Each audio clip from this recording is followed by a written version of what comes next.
Well, there goes the Daverhood.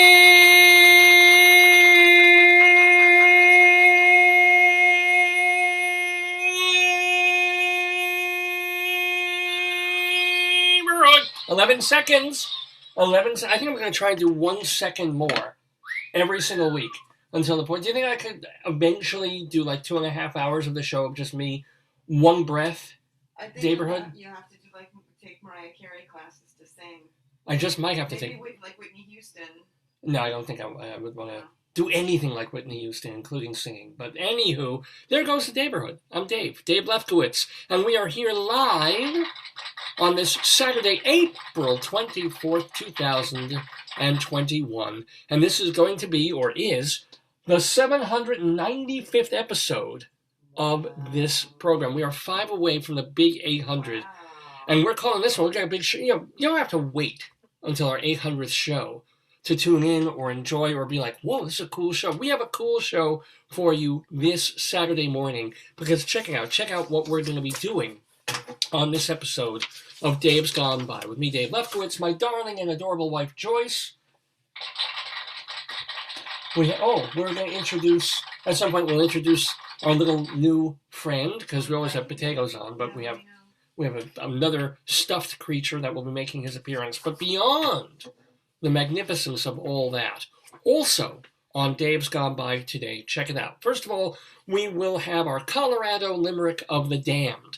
This is because from living in Colorado, I've started doing little, horrible, rude 5-line poems about all the different places in town. Joe Cochran wrote to you. Who did? Oh, yes, Joe Cochran. He said, you have, and over your ad, he said, you have so many great guests over the years, Dave. Keep up the great work. That's really nice. Thank you, Joe. Joe has been on the program. He's a producer. He was like the original producer on Tony and Tina. Why did you write back with expletives? I did not. He was the original producer on Tony and Tina's wedding. So he's had a pretty good time of it. So thank you, Joe. Thank you so much. And let's see. So our Colorado Limerick of the Damned, where we go to Hiawatha, Colorado. There is such a place. It's not just a Longfellow thing. And, got a lot of women because he was a Longfellow. But, Hiawatha, I don't hear a noise. There we go. Thank you. Hiawatha, Colorado exists. Tiny little town. And I've written a poem about it. And we'll play it as part of our Colorado Limericks of the Damned. We'll also go inside Broadway for some Broadway news because I've been a theater critic and a playwright and an actor and all those sorts of things. Love talking about Broadway and telling you what's happening on the stages of New York. Even now, when there really isn't anything, well, there's starting to be some stuff going on New York stages. So we'll talk about that a little bit on Inside Broadway on Dave's Gone By today. Plus, we will have Greeley Crimes and Old Times. This is where we go to Greeley, Colorado, of course, for the newspaper there, the Greeley Tribune. And this is one of their legendary covers, of course. I do this every week, but I never get enough of it. This is an authentic, this isn't even an artist's rendering. This was photographed happening, kind of like the Hoban thing. Someone was there with a camera at just the right time to catch a homicidal tree. But the Greeley Tribune is, excuse me, a real, actual, honest-to-goodness newspaper. And so it comes out. But one of the cool things that they do, but What's the tagline? Watch our What do you say about your show, Dave's? What do I say about my show? It's the worst thing since World War II. It's like 20 million. It is humor. It's It's Dave's Gone By. It's a mix of culture, humor, and interviews. Sometimes I flip those around, but that's what we are. That's what we do every week here in the Daverhood. Culture, humor, and interviews. Probably should flip those. But anywho, speaking of humor, they do have a sense of humor at the Greeley Tribune. And this is where in 2 times a week they have columns, or each column happens once a week, little bit fogged this morning. I don't know why, but Not enough caffeine. I know, right? I should have had my extra 5 cups of coffee. You weren't snoring last night, so you didn't. I didn't get a deep sleep. So one of the columns is called Cop Log, and these are wonderful. This actual public record of phone calls that come into the Greeley and Weld County Police Department from people who think that something's weird in their neighborhood and they want to tell the cops about it. It's Cop Log. We mix those up with another column in the Greeley Tribune, where our friend Mike Peters goes through the newspapers 100 years ago. He literally goes through, like, I don't know if it's on microfiche or microfilm, or if they have the actual papers there in the Tribune offices. But from 1921, he'll go in and he'll read the papers and find the most ridiculous, nostalgic, cute, funny things from our perspective 100 years later. We mix them up, and we call that segment Greeley Crimes and Old Times. Now, if that weren't enough for a program, now we get to the heart of things. Now we get to the actual meat, if you'll pardon that expression, of this episode. You're getting so good at those noises. Of this episode of Dave's Gone By. First of all, we have guests in the Daverhood. We're very proud and very excited about this, to have guests in the Daverhood. Who are we talking to? Well, I mentioned I'm a theater person, actor, director, playwright, theater journalist, so always on the lookout for people who've worked in theater and film and TV. And boy, oh boy, very excited to be having as a guest in just a little while an actress that you've been seeing since really early 1970s. Did a lot of work at that point, came back, did some movies later, and has also been an acting teacher for the past couple of decades. You know her, well, you first started seeing her back when she was married to a fellow named Woody Allen, and she was in a number of his early movies, including Take the Money and Run, and she was in, I think her voice is in What's Up Tiger Lily, and she's in Bananas. She, even after they were long separated, she turns up in Stardust Memories and some of his later things. Then, when you really started noticing her, was thanks to Norman Lear, because he put her in a show called Mary Hartman, and Fernwood Tonight. And so that character emblazoned her, made her something iconic on the American cultural spectrum. It's interesting, it's one of the shows that you don't see syndicated or shown much. I don't know why. I don't know why you can turn on various channels and see the Jeffersons and All in the Family, but you don't see like America Tonight, Fernwood Tonight, and I assume they're on DVD. And I assume you can go watch Mary Hartman, because that was a show I did not watch. When I was saying, I saw all the Lear shows, from One Day at a Time to Good Times, but somehow Mary Hartman, even though I didn't realize, I guess I didn't understand that it was really a ridiculous, dark comedy that, I hate soap operas. I don't want to watch soap. I don't like them, even though a couple of years later I was watching Soap every week, and that was fun and a mix of comedy and a little bit of darkness. But Mary Hartman but I did watch America Tonight and Fernwood Tonight for sure. So anyway, Mary Hartman, Louise Lasser, gonna be on Dave's Gone By with her longtime companion, Michael Citriniti. And he is an actor and I think something of a producer-director. We'll find out, but he seems like a really, really cool and fun guy, too. He's lucky to have her, she's lucky to have him. It's Louise Lasser and Michael Citriniti. Alas, the only bad part, the only really negative part of this is that I don't get to talk to them. Oh, no. No, that honor, that joy goes to our very, very special friend, Rabbi Sol Solomon, founder and spiritual leader of Temple Sons of Bitches in Great Neck, New York. Because Rabbi Sol, he begs me, he says, he wants to get close to anybody famous. This is his thing.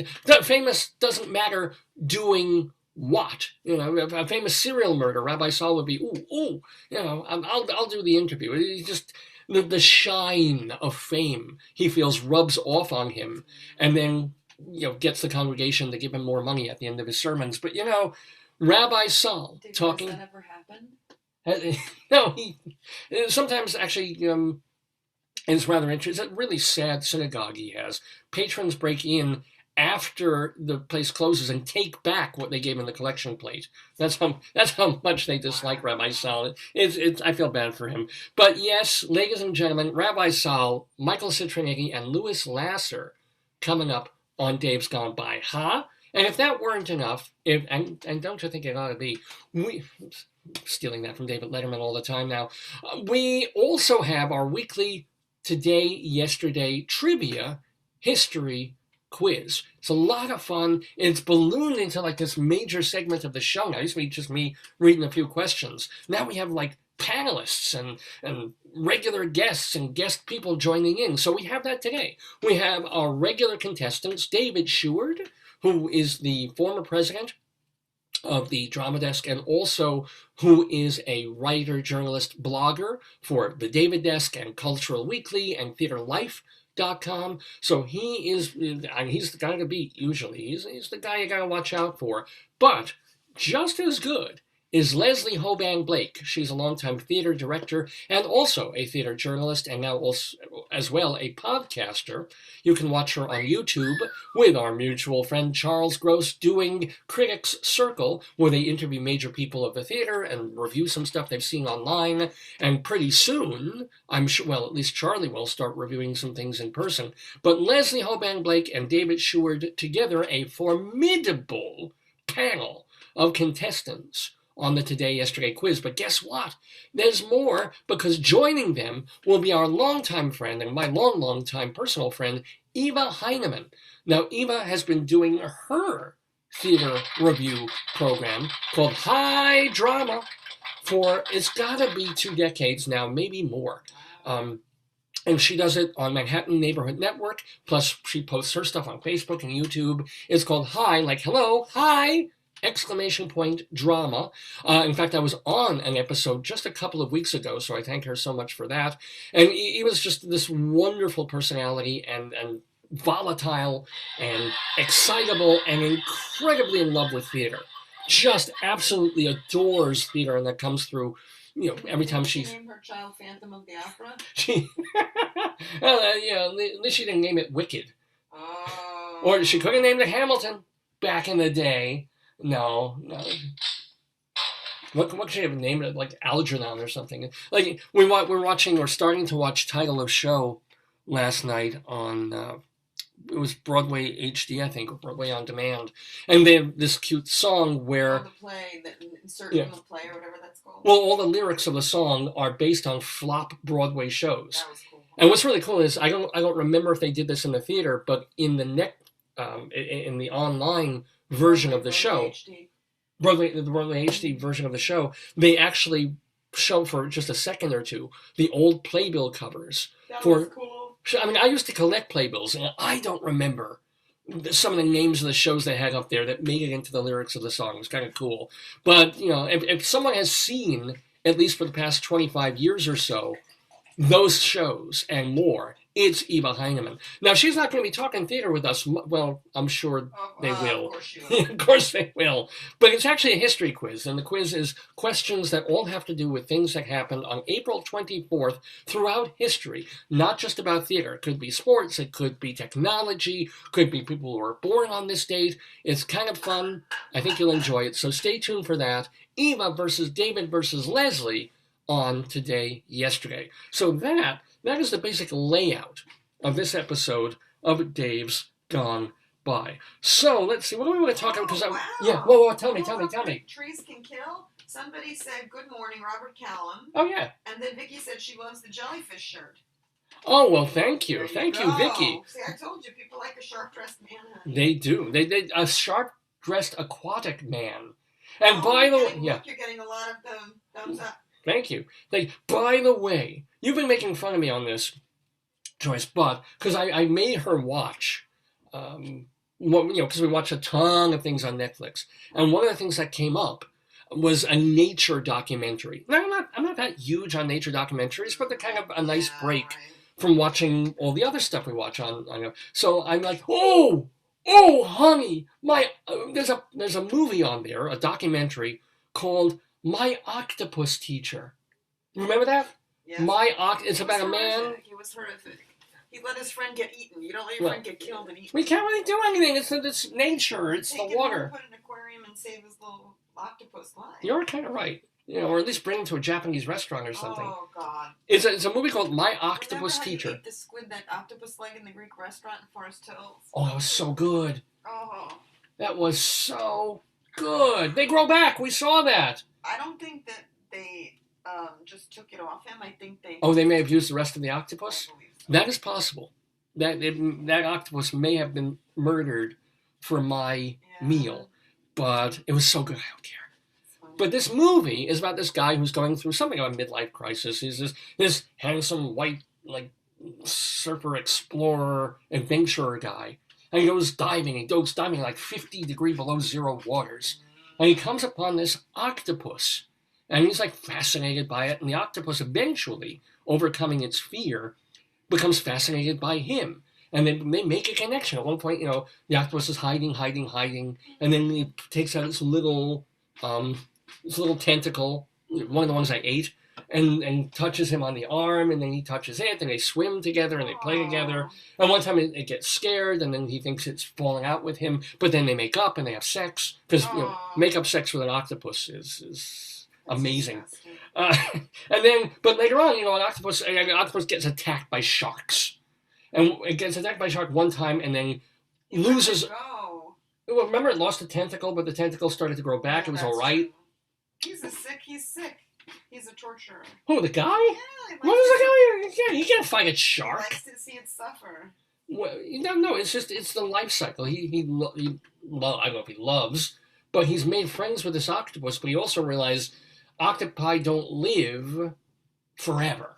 They don't live a whole long time, right? They live a certain amount of time. So he realized this octopus is starting to go on the way out, and that shark is going to get it. Now, as Joyce said, do I scoop my little octa friend in a net, bring him home into, I don't know, an enormous fish tank, and watch him for a week and a half?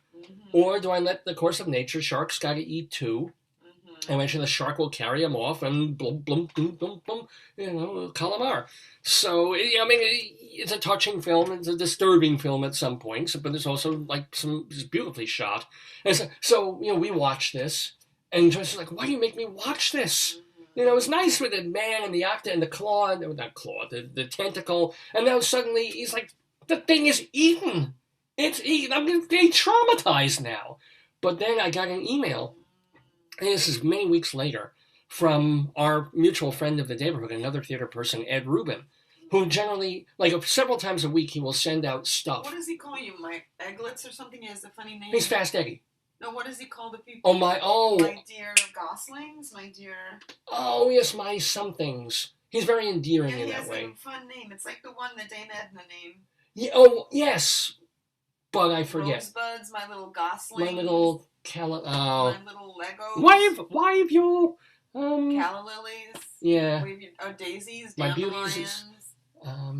Gladiolas. My gladies, but he doesn't call it the gladies. Yeah. I forget what but he sends out because he's so cultural. Yeah. He lives in the middle of New York. He lives in a little apartment, so of course that forces you. And he was we're all going crazy during the pandemic, but now he's out and he's having lunch with friends and he's going to museums and he's going all these different places.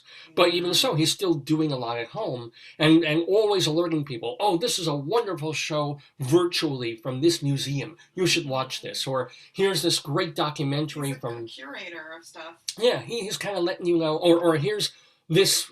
It's a long story in the New York Times Sunday section, but it's really worth reading. You should read it. If I spent all the time doing the things that Ed recommended that I do, I would not have time to do this or anything.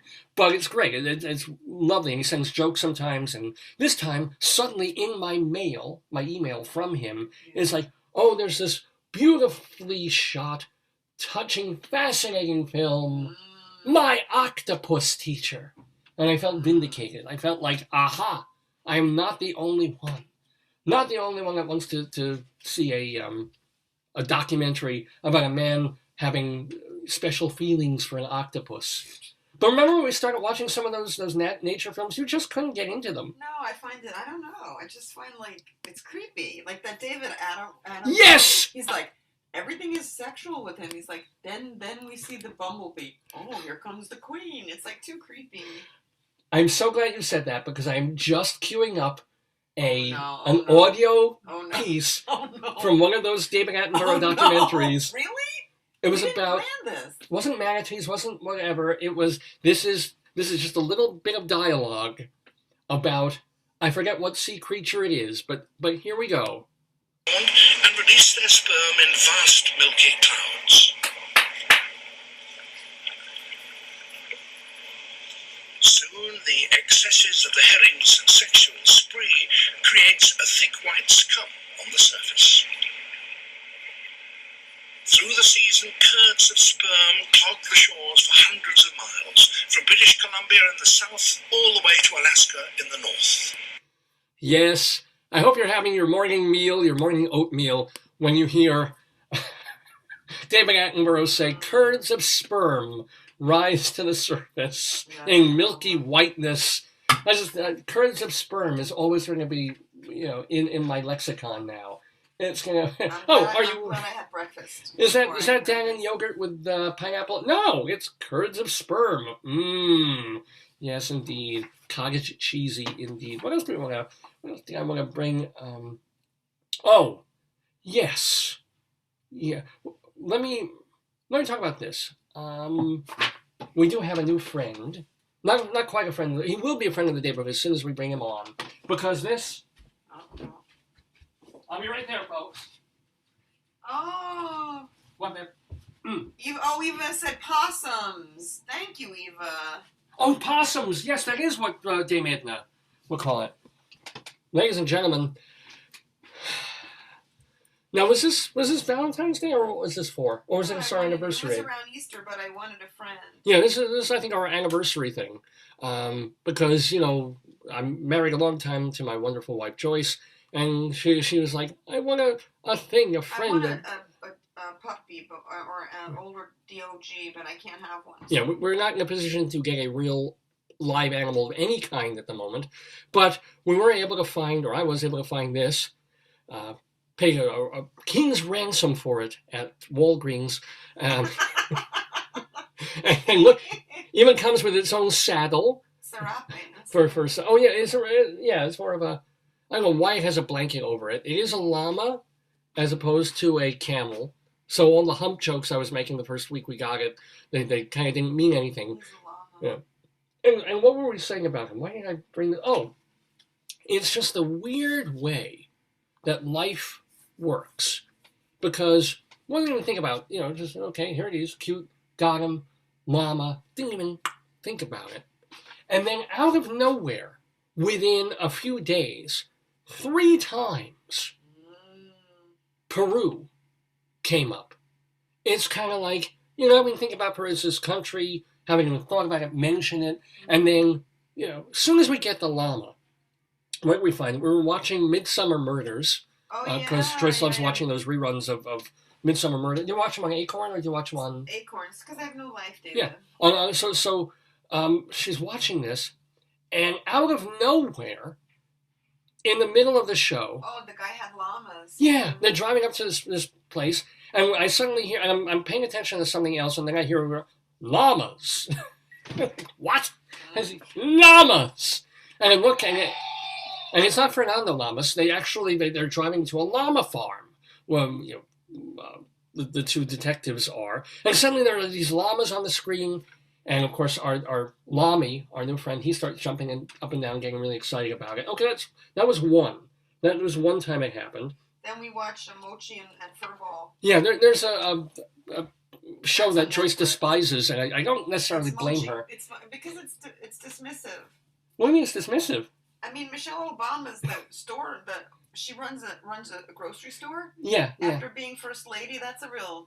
Well, it's a high-level grocery store. Not really. There's a show on Netflix. You probably haven't come across this. You probably shouldn't come across this, but it's a children's show called Waffles and Mochi.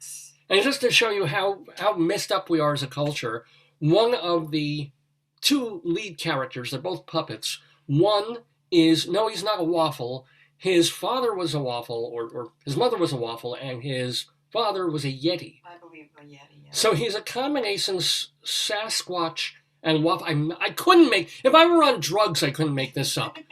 Combination Yeti and waffle. Yes. And his best friend is really, really cute. Looks like a little olive. He's a mochi ball, right? Yeah, which is that Japanese thing of coated ice cream. They're really delicious, but and he's just like this cute little eye face, basically like a smiley face on a little olive-shaped mochi ball. And their whole thing is to get children to appreciate naturally sourced foods, not to just buy convenience store bought preservative. Keep children captive in a supermarket. Well, that too. What happens? These two characters end up trying to help out a supermarket and find out about food, because apparently, even though they are foods themselves, they're frozen foods. They want to learn about things like potatoes.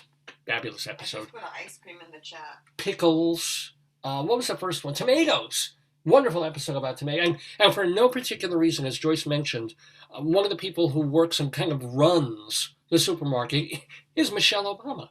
Why? Because and she's not playing a character. She's not there all the time. I think she signed a good contract. That's right. It's like $8 million. Well, she produces it.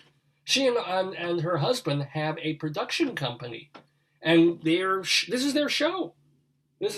So you're watching Waffles and Mochi go all over the world to see, so this is how they cook and these. exploit other cultures. Yeah, so they go to the Andes. They go to Peru, where they watch these people make a home-built fire shelter to make potatoes the way they make them. They just lifted the pause on J&J. Yeah. It's on NPR, so it's real news. Yeah. Just in case we're going to get the Johnson & Johnson vaccine today, they just lifted the pause on that. Have to go to Peru. As I would say, thanks a clot. Anywho, play that noise. Play that noise. So that was number 2. Out of nowhere, we watched this episode called Waffles and Mochi with potatoes, and they end up in Peru. Literally, with Peruvian people cutting up potatoes and putting them in this huerta, I think it is a huerta special fire oven thing. And then, what else there was one other time it came up. I purposely watched the Monty Python llama sketch, but that was after. That was already, I purposely made that number 4. But did that ever happen to you? Don't think of something for ages. Yeah, of course. And suddenly it just... Well, it's like it's always there, but you look at it more. So like you wouldn't have thought of it twice before, but now that you're looking for it, you see it everywhere. I should have written down, I didn't write down where, the llama... I just wonder if Llama has been calling, Netflix and saying he wants more llama programming. I don't think so. Really? I don't think he can dial the phone. He's got no fingers. Oh. Well, your phone, you can talk into it. Yeah, but that doesn't speak llama. Yeah, it doesn't speak llama-ese, which is not very easy at all. How does he speak? That was the other thing. When we got him, we wanted to learn more about llamas. And they don't have cute, pretty voices, or they don't moo. Like, not that you would think they would moo like cows, but they have a really, annoying, it's like... Oh, the way they talk is that, it's rough. Yeah, and apparently, camels spit. I assume llamas do too. I didn't see that, but then I don't know. I think they're friendly-ish. I think they're nice, more docile creatures than camels. But it's kind of, if you have a llama farm, you're going to hear them. You're going to be like... I think it's only when they feel scared. Yeah, which is all the time, because they're freaking llamas in a great white world. They have a low fear threshold. Well, don't be afraid, because we have so much more show to do for you on Dave's Gone By. We've got our Colorado Limerick of the Damned coming up. We have Greeley Crimes and Old Times, a little bit of Inside Broadway, our Yesterday quiz. I want to remind you, before we bring our guests into the Daverhood, that we have services available from Hewlett Minuteman Press, our sponsors, the copy kings of Broadway in Hewlett, Long Island. They've been around since the mid-1970s, owned and operated by the same wonderful family, the Torons. Now, sorry. Wrong one. Papa Toron, he died a couple of years ago, but Mama's still there. The kids run the business. It's Hewlett Minuteman Press, the franchise, since Louise Lasser is our guest in the Daverhood in just a couple of moments. Let's see what they do for you from the letter L. Seems like I'm doing L a lot, but they do labels, laminations, lapel pins, laser-compatible stocks and inks, laser-proof thermography, law enforcement printing, layouts, letterheads, lettering, logos, and lunch bags. Again, that is just the letter L for all the things that you at Minuteman Press can do for your business. So why not give them a call? They also do holiday cards, and they do wedding invitations, business cards, banners, and, of course, copying, double-sided, single-sided, color, black and white, special paper, large paper, you name it, they can help you do it. You at Minuteman Press, and if you tell them Dave sent you, you get 10% off any job, big or small. Give them a call. 516-569-5577. Area code 516-569-5577. You at Minuteman Press, they are the copy Watts. The copy... That's right, the Copy Kings. Well, ladies and gentlemen, oh boy, we have some, let's see, television royalty coming at us in just a moment, and also some biblical royalty of a sort, because Rabbi Sal Solomon is going to be doing an interview with a TV star of the 70s, a theater teacher of many, many years now. She's also done some movies as well. She was in the, I forgot about this, the film Simon, when Marshall Brickman went off after Annie Hall, which he co-wrote, and he wanted to do and direct a movie himself. He did a movie with Alan Arkin called Simon, and Louise Lasser was in that too. So we've got Louise Lasser and her longtime companion, Michael Citriniti. They're in the Daverhood. They're poised. They're waiting, or at least in my pre-recorded video they are. So here we go, because they couldn't appear live today, but we do have them. All I have to do is share my screen, which I'm going to do. So you're going to see my desktop. And you're going to, oh boy, what excitement. You could do speaker view if you want, just to show them. Oh, maybe I'll do that. I'm not sure how to do that. Well, we're working on it, but here, let's open this up, because that's the most important thing. I can see your desktop, David. I know, that's why I'm making this bigger real quick. Yeah, but you should have opened it before you shared. Let's see, here we go. You're getting thumbs up for this. Oh, yeah. This is the best part of the show. Could you make it to blue, make it to green, so the whole thing is there, because we can see your desktop. Hit the green button. There we go. Green button on your video. And there we go. We're sharing. You should be seeing now just a big blank screen. See your desktop. You still gotta make No, give it a minute. Is it still? Okay, now it's good. Yeah. Yeah. Move your cursor to the right. Get it on screen. Here we go. I've got to start the ball rolling. Ladies and gentlemen, the next voice you hear will be very Jewish, and the next two people, or three people you'll see, are Rabbi Sal Solomon, Michael Citriniti, and Louise Lasser. Excuse me. Are you Jewish? Okay. Of course. I am Shalosh. Oh, shalom, my friends. Shalom, my enemies. This is your old pal, Rabbi Sal Solomon, founder and spiritual leader of Temple Sons of Bitches in Great Neck, New York. And I'm thrilled and delighted to be talking to two lovely, delightful people. The person on the right, or they may be on your left, I'm not sure how these internet things work, but the lady type person, this, of course, you have seen for years and years. She is best known for the TV program Mary Hartman. Her name is Louise Lasser. You've also seen in movies like Slither and some of the early Woody Allen films, and I will tell you how you can get to see her do a play that's done for television just right in the week ahead. So don't go away. But I should also mention her boy toy, her significant other, a man named, now I won't get this right, Michael Citriniti. Did I get it? Citriniti. I always say it rhymes with nitty gritty or itty bitty. Nitty gritty, itty bitty, tiggy committee. Okay, so welcome, Michael. No, hold on, I need to read it. Michael Citriniti, like Citriniti Church. Yes. I'll take it. That's good. Good. It's good. So, how did you two back in 2004? Right, you met. How did you meet? We met at the acting studio. Going a little more in depth. Susan Charlotte, who runs Food for Thought Productions. Susan came into the office one day. I was working at Food for Thought. I was helping produce. I was helping casting, acting, and all that stuff. And she came in and she said one day, "My God, Louise Lasser has just joined the Actors Studio." I said, oh, wonderful. That's great. And I'd always wanted to meet Louise. I'd had a crush on her for 100 years.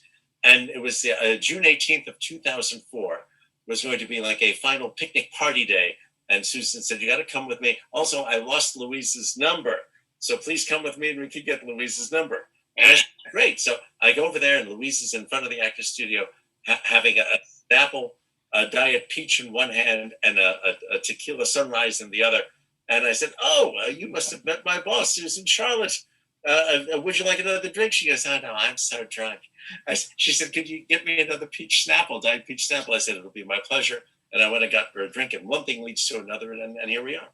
Oh, McMazel, you're living together, obviously. In sin, but I won't make a comment about this. In sin, outside of sin, with sin.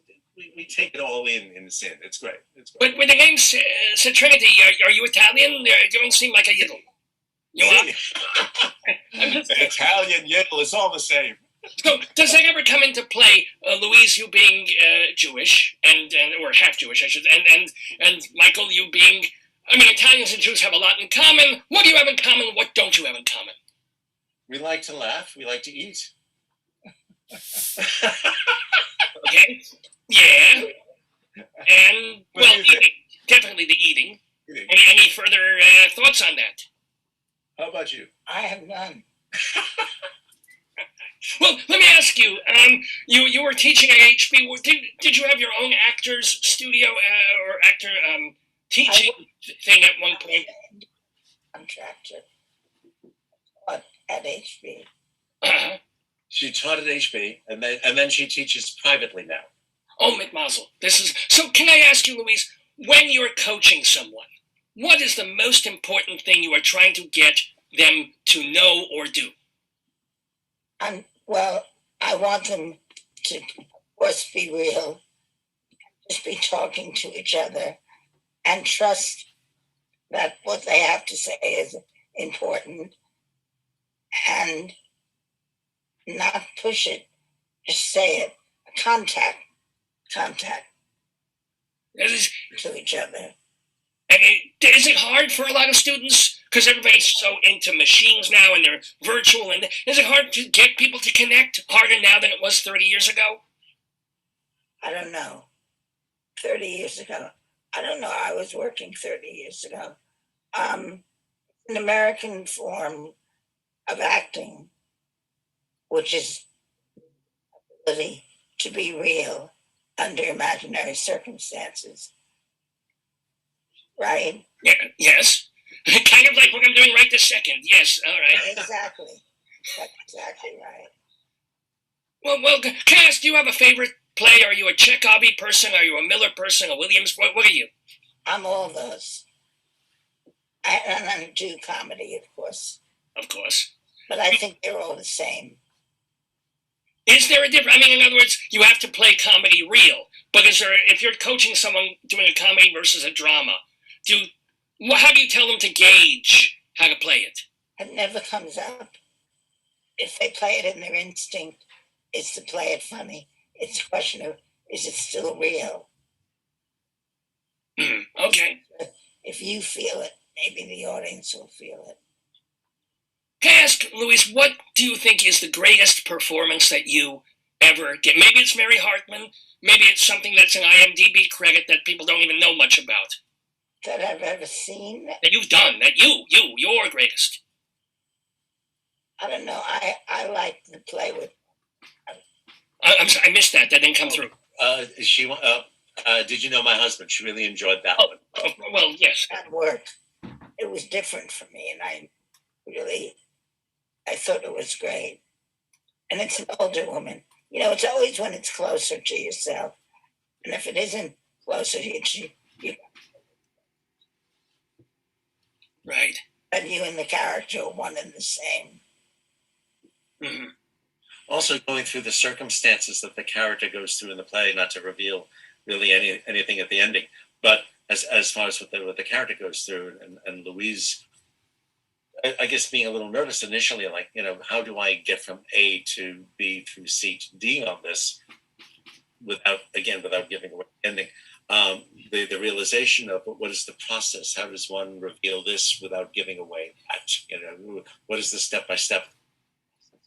Well, that's also important because I lost your voice there for a minute. But the character can't know what the playwright knows. The character doesn't know he's going to die at the end of the scene. He can't go in all morose like, I'm going to die in 5 minutes. Then he's So what makes you think it's going to be morose? Or joyful. If I were going to die in 5 minutes, I would not be joyful. I'd be eating a pastrami sandwich right now. You took a chance to really do it. You don't know what you'd be. You were there. That's fair. But you have to make some choice. How many people do you know that died and you laugh with them and you cry with them? Well, thank God I haven't been with someone right at their deathbed. If I did, I would have stolen their watch. But no, I'm kidding. You feel free to laugh. I kid. I do. So, Yes. Are you? Let me a question for you, Michael. Are you now an actor, producer? What are you doing now? Are you retired? You both retired? What do you do? Oh, basically, well, I've done acting. I've acted. I've done some voiceover. I've done book narration. I've done a little this, a little that. I have a band called the Windbreakers, where we, before hearing and doing some. Thank you. I saw the reaction. We're playing some gigs at this wonderful little retirement home. They seem to ask us back. There's no accounting for taste. Anyway, they keep asking us back, but nothing could happen because of COVID. So no, I've seen your band. They're a gas. No, but thank you. And still not a laugh. Not even us. Very good. Please. All right. Very good. We're doing it. Let me roll back to the early part of your career. You understudied Barbra Streisand in I Can Get It For You Wholesale, right? Did you ever get to go on, and B, any Barbra stories? I did. I went on for a week, and I didn't think it worked out so well. I didn't know what I was doing, and she was so good at what she was doing. Yeah, I did, and it was frightening. Absolutely. I mean, and how much good in that part? Yeah, so good, and I Can Get It For You Wholesale. She was just so good, and then she was going away for a while, and they wanted to find someone who could stand in for her. So I did, but I didn't know what I was doing. So I don't recommend that to go see. Yeah. Well, you couldn't have gotten a lot of rehearsal beforehand. I mean, and I should also mention to the viewers at home that Ms. Lasser here, is getting over a cold. Not COVID, just a cold, a thing. So if her eyes tearing a little, she's a voice is like mine. That's the reason. Yeah. We've had shots already. We've done our shots. We're all good. Thank you. How have you been managing, both of you, during the last 13 months I assume you're in Manhattan, right? Yes. Yeah. How you been? You first. It's confusing. You don't know what's going on because also our government, has not been the best. So we don't know where we're getting what from. I just know that we got the vaccine and everyone's changed. Everyone's life has changed. Their perspective has changed. Everyone's changed. Suddenly it's like people now are getting to be more of this is what we have to do and we'll just do it. But everyone has. Well, you locked out there for a minute. The voice sometimes cuts out from the microphone. There's been changes, but we just can't help that. Oh, of course. For example, around Thanksgiving, and not that we're telling tales out of school, we did go through COVID ourselves, but we were very, very, very, very lucky. We got minor cases of it, considering what the extremes were. Fortunately, we got over those. We tested negative, and as soon as we could, we got Kleenex. Kleenex. lots of claims. Well, no, that's huge. I mean, because you are in the age group, no offense, that it is scary. Yeah, and absolutely. No, we were very nervous about that. And but no, we recovered in record time. It was remarkable. And even without like the wonder drugs that were being available, we couldn't get those. We didn't have them at that time. But we recovered nicely, and then when the shots became available, we did whatever we could to try to get them as quickly as we could. So fortunately, we're here, and we got the shots, and we're fine. How are you doing? Me, please. I have gonorrhea. I'm just dealing with that. But you can get shots for that. You can? Oh, I did not know. I get them on the black market. It's not. I don't think you'd have to stand in line. Oh my God, you are smiling. I did get the humor out of you. Oh, my day is made. This is wonderful. So let me ask you. I'm going to go back to the. It must be difficult. It must be difficult if you have to wait in a parking lot for it, though. That might be a little suspicious, but whatever. That's like I can go Aqueduct Racetrack. Yeah, the COVID people here, the gonorrhea people over there. That's right. I'm sorry. Are you dripping at them? No, I'm not. I'm good. All right, no. The shots are on the track. That's right. Don't even know how we get. So let me reverse gears completely. Tell me, please. You were in a play. Going back to Louise for a moment. A play called, or probably two one-act plays, The Chinese and Dr. Fish, by Marie Schitzdahl back in the day, with Charlotte Ray, who was on this program before she passed away. It would have been horrible having her on the show after she passed away, but we had her beforehand. And William Devane was in that. I don't think it was as a comedy guy. Any memories of doing that show? A lot of memories. Marsha Jean Kurtz, who I always said was, we were contemporaries. We are contemporaries. She's the best actress of my generation that I've ever seen. What makes her so great? She's just true. You just believe everything she says. And she's like a quirky personality, but it all comes through. You're getting the real deal when you see her. You know, I can't explain it, but I always envied her. Not in a good way, in the way that made me happy.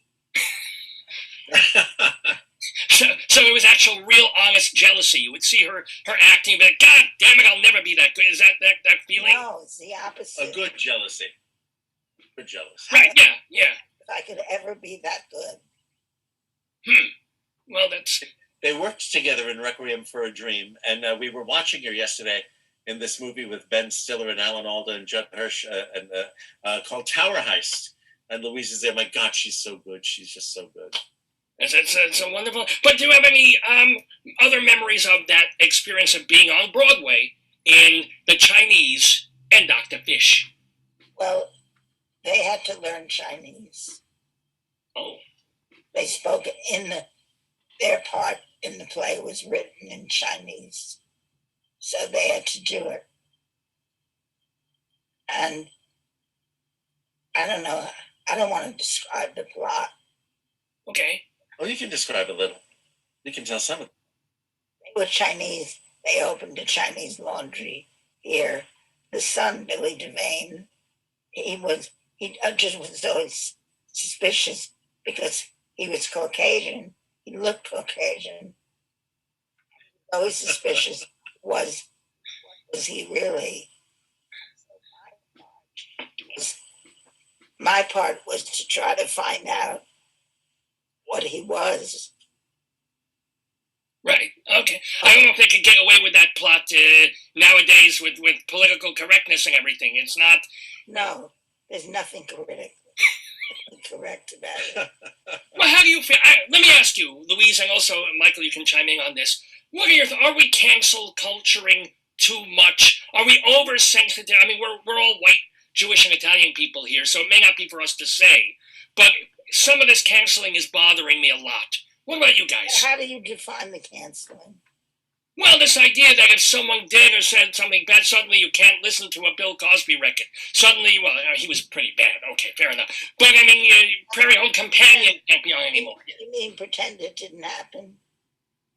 Oh, interesting. Yes, that's a good way of putting it. Of like this person, Wagner, wrote all these operas, but he was a son of a bitch, anti-Semite. We can't. Blah blah blah. Don't play Wagner. Yeah, and we do that now with so But it's many. almost like if you can play Beethoven's Fifth, but don't do ba ba ba ba.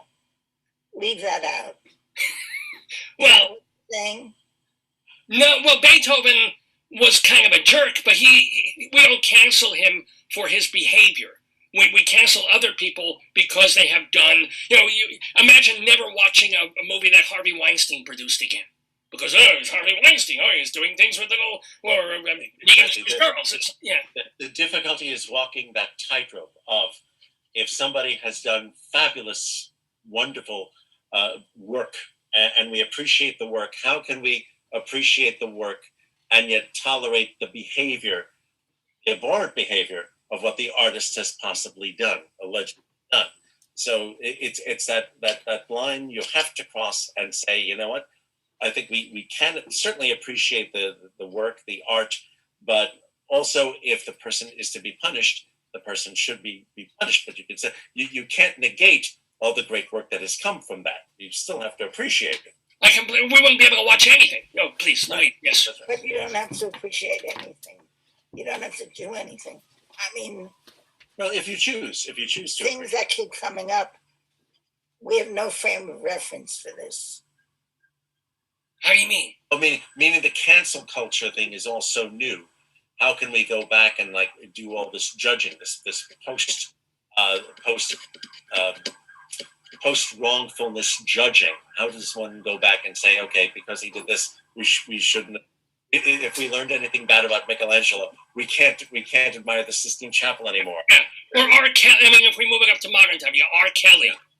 He sold zillions of albums, but then at a certain point he should be punished, because But then again, I don't play an R. Kelly album anyway. I'm listening to Shlomo Carlebach.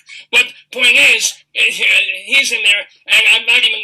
I wasn't even going to lead to this. I wasn't going to go here. But the elephant in the room is Woody Allen. You're from, and the stuff that he may have possibly done, and that people will never watch his movies again. The movies with you in them. I have a problem with that. I have a problem with that. It just doesn't make any sense. Okay. It's not common sense to say, well, someone did this at a specific date and this, and now we want to protect. Plus, not to go too far into that, plus the legality of it was he has not been proven guilty in a court of law. He has since adopted two children.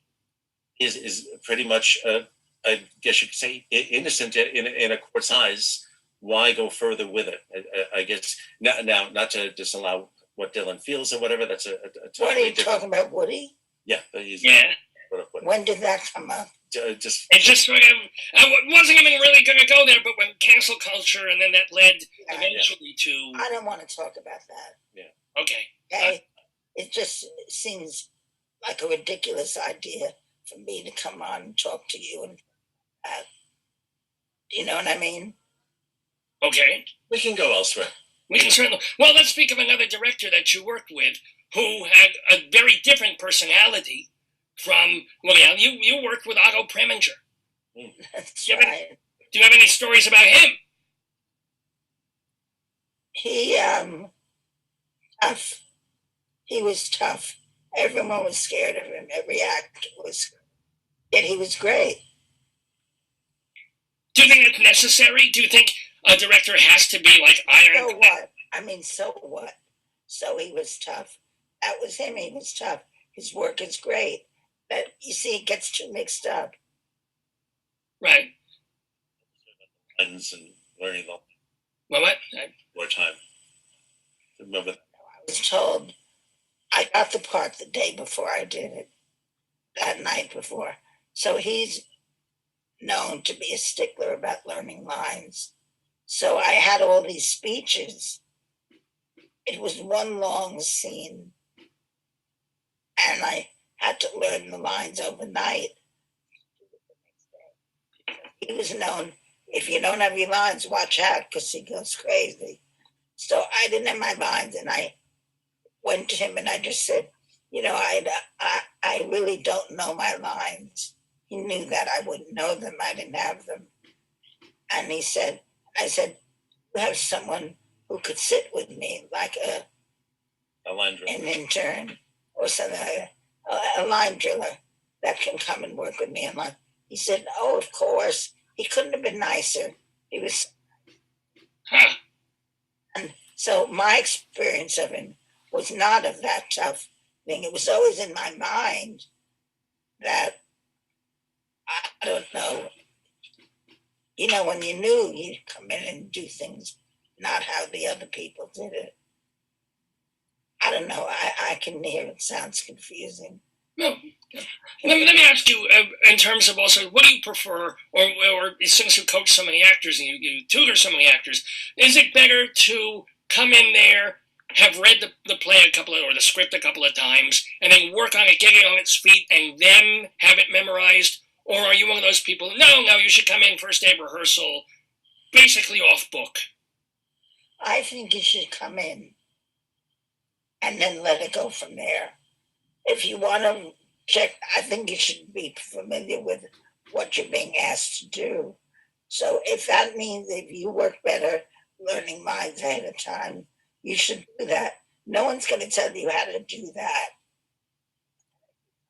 You need help with a line. So what? All right. Because some people, everybody has different feelings. So some people are like, oh, I've got to come in absolutely letter perfect, and then I can play. Other people are like, no, I need to move around. I need to say this over and over with the script in front of me, and eventually I'll learn it just by saying it over and over. It's two different ways of working. It's fine. Or some people marry the lines with a particular block and do that until they're actually with script in hand going through the motions. Then suddenly, like going to the bureau will make them, oh, this line comes up now. Everybody works differently. It's so many people meeting each other for the first time. And, that you just have to feel it out. No one says, when people say, well, I do this, I do that. You don't do this, you don't do that. You do what's coming up at the moment. It's a new situation. And you have to sort of, in a position not to judge it, just to float it. Yeah, because as I've heard, the problem is if you wait until and you connect the blocking and the physical with it, and then the director changes the blocking and the playwright cuts 5 lines, you're in more trouble than the other person. So, but let me ask you. I do want to go back to the other elephant in the room. Doing that. I'll tell you. I'm going back a little. Please. For me, I like to just sit and read it out loud. With it, and read it till things start to happen within me. That's how I get juiced up. I need to get alive first within it. Sometimes it's right there. Sometimes I never get it. But you can't, no one can judge that. You have to do that and take responsibility for it. I mean, acting is great fun when it's fun. Like anything else, when it's agony, it's agony. Sometimes the agony leads to fun. If you're lucky. Now, let me ask, because I was going to ask a Mary Hartman question, but I'll table that for the moment because I want to talk a little bit about directing, because you wrote and directed a movie with Charles Grodin that is kind of a cult. I didn't direct it. I'm sorry. I wrote and starred in it.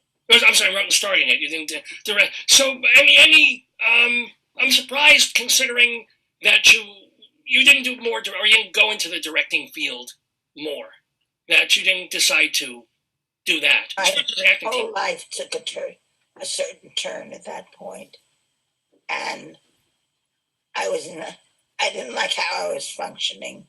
I didn't like where I was. I was having what do people call it? A nervous breakdown.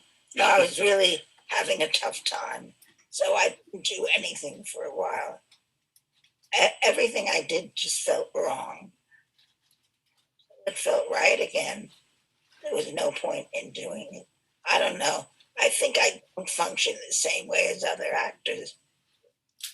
Probably I should, but I sort of am very solo. Well, if Mary Hartman had come along 20 years later in your career, do you think you would have stayed 3, 4, 5 seasons? Would you have been more prepared for that crazy, 12 hours a day, 6 days a week, and you just weren't ready for it? Or is it crazy no matter when you live? If you did it now, you couldn't deal. But it was 12 hours a day. Right, yeah, I'm saying. It was every day, because it was a soap opera basically every day. She was doing that every day. So she was... It was going exhausting. through that grind. Right, but I'm saying... You're a perfectionist, which there's no such thing. But if you're trying to do that, you can get a lot of trouble because you're trying to fulfill every moment, and every moment isn't there. So you're wrenching yourself out of shape. I mean, I don't really want to talk about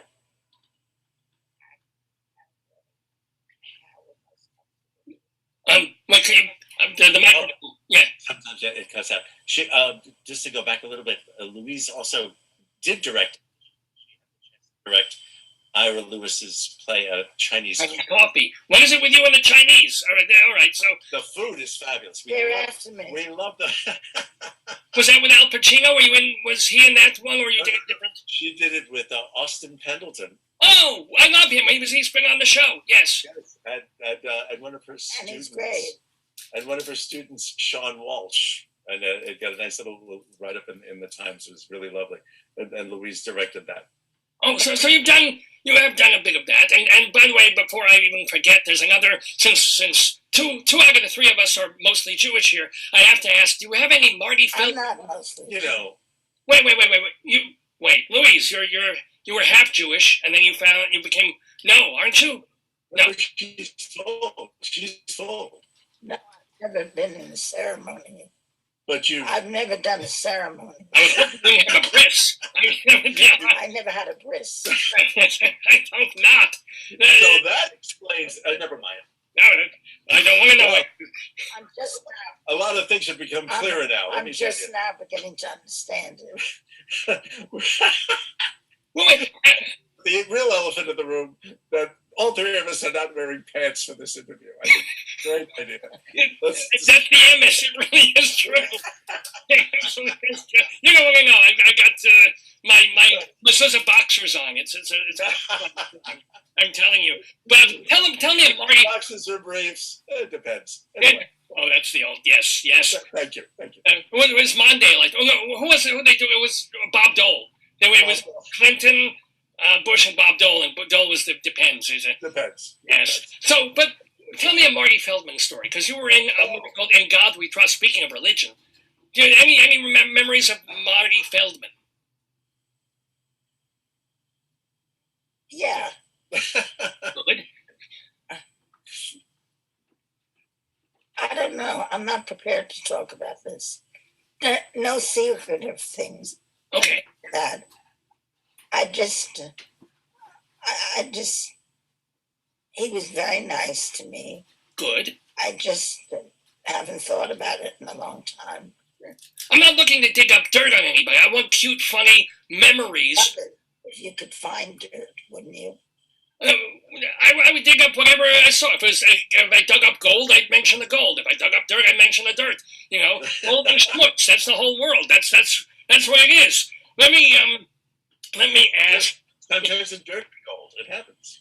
It can happen too. It's the oyster takes the schmutz and turns it into a pearl. That's right. And I'm kosher, so I can't eat the oyster, but you could. So the coal can be turned into a diamond. There you go.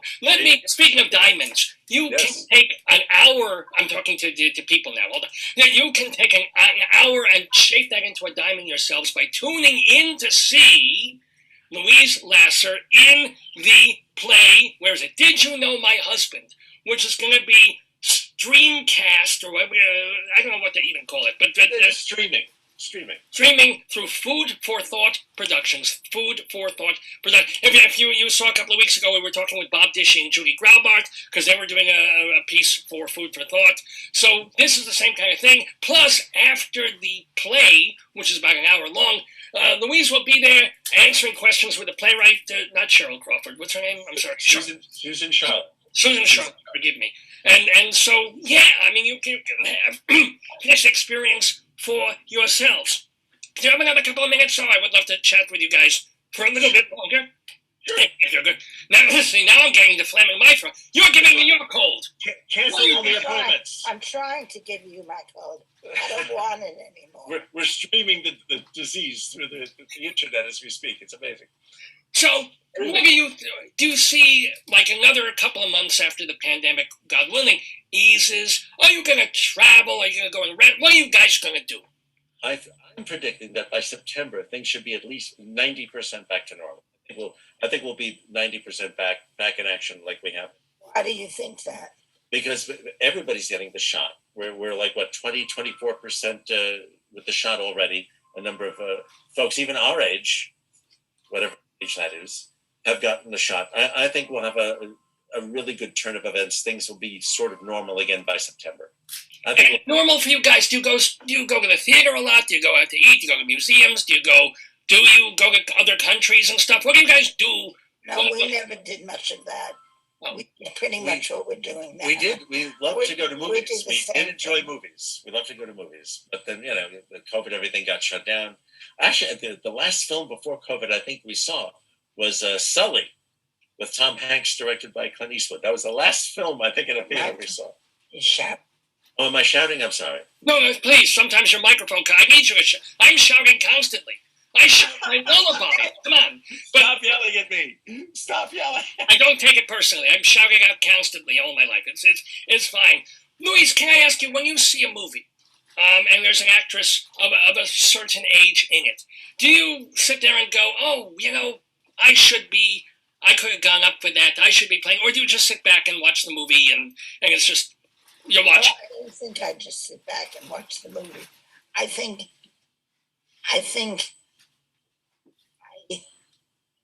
I'm very interested. I think if I feel a little jealousy, I don't feel jealousy over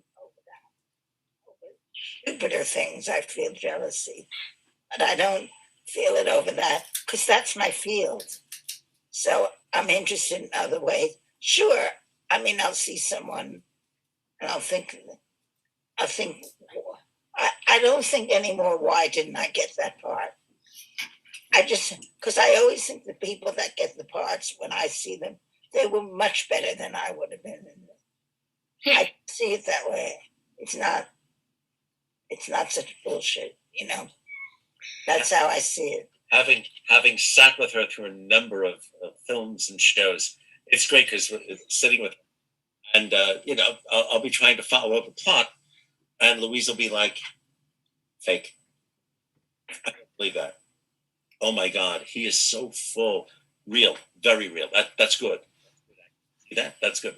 Throughout a show, and I was like, shh, I'm trying to follow the plot. What are you doing to me? She really watches and observes and comments on the work. I get very affected by the work, even if it's just being affected by how they're doing the work or not doing the work. Huh. That is amazing. I mean, I'd love to. Can you? We'll come over and watch a movie with you. We'll come over and we'll watch a film together. I've had my 2 shots and the gunnery shot. I'll be right there. Next week we'll do it. We'll have supper. I'll bring cake. It's like cake, popcorn. We'll do it right. It's like a puppy saying, you can come over and watch with them. He says, I'll be there. Gosh, I'll sit at the foot of the bed. I'll be like, okay, you change the channel. This is boring. No, but I am curious now. What is a way that you can tell that an actor is being untrue or faking? Because we're all fake. We're all front stage in a certain way, an Irving Goffman kind of front face. How can you tell when someone's just not real?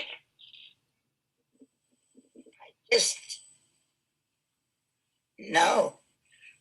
Part of her gift is a teacher. Part of her gift is in acting. I just sense something, or I sense the lack of something. It's not an intellectual thing at all. It's just something affects me. You do something even like that, and I see it, and I'm affected by that. Even the little this. You were engaged. You make me do what I do when it's in relationship to you. I like that. But how do you tell an actor to correct? So you can tell an actor that didn't feel you're pushing, that you were indicating, whatever. How do they then fix that? Well, I'm supposed to help them. Right. That you can't always do it, but you can make adjustments within it so that they're not crucifying themselves. That's a word you don't want to tell a rabbi. I'm not. Give me shudders. Sorry about that. No, it's okay. Try your best. You nailed her on that one. Thank you very much. Let me see. Let me ask one more question, because you've been so lovely and so delightful. And it's a Jewish question, and I read this somewhere, and I would love to hear the interstices of this. You had told a reporter that... What's the word? Interstices? Yeah, it may not be the right word anyway, but you caught me on it. I'd like to hear the guts of this. The nuts and bolts. The nuts and bolts. And I'll be the nut, you'll be the bolt. So, the question is, you told another writer at some point that you couldn't really pronounce Jewish words until you got through a big operation. And then you went through, I had hernias you should know from. You went through an operation, and then suddenly you could say bagel. What? It happened as I was in therapy. This didn't come up till the last day. I was uncomfortable to say Jewish words. It's probably some form of an anti. I didn't see it as that. The last day something came up, and so to my therapist, I spelled all the words I couldn't say. And he said, and you picked the last day to tell me that. You always do. You always suppress the out the door of the therapist's office. Oh, by the way, I molested my dog. We'll see you next week. Bye. Did you? No, I did not molest. I did. No, he molested me. I'm still getting over it. It was a Yorkie. Dog. Yeah. The Saint Bernard. I'm working out my issues too. What can I tell you? So you always want to save the worst for last. It's true. It's true. Louise, you wanted to say something, I think. Yeah. I don't know. Was it about the dog molestation? No. I hope not. Cat molestation? No. Was it that chicken molestation? Minor bird was involved. There was a lemur, perhaps. Or, they do have those ringtails. Those can get in special places. I don't know what I'm doing with this. I don't even know. Where are we going? Well, where we're... You're going to edit this. Oh, no, I'm not making of this. No. We're not live, but we're going with this, warts and all. And I've got warts, I don't know where they are in my body. But ladies and gentlemen, we have been chatting with the most fun, most delightful Louise Lasser and, I've got to read this, Michael Citriniti. Yes!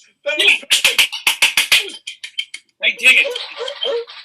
Thank you. I'm taking bows in my head. And people will be watching Louise Lasser taking a bow. And who's the other actress? Remind me? Carol Shelley. He's going to be Carol Shelley. Wow. Carol Shelley. Well, she's no longer alive. But in somewhere she'll be bowing as well with Louise Lasser. Absolutely.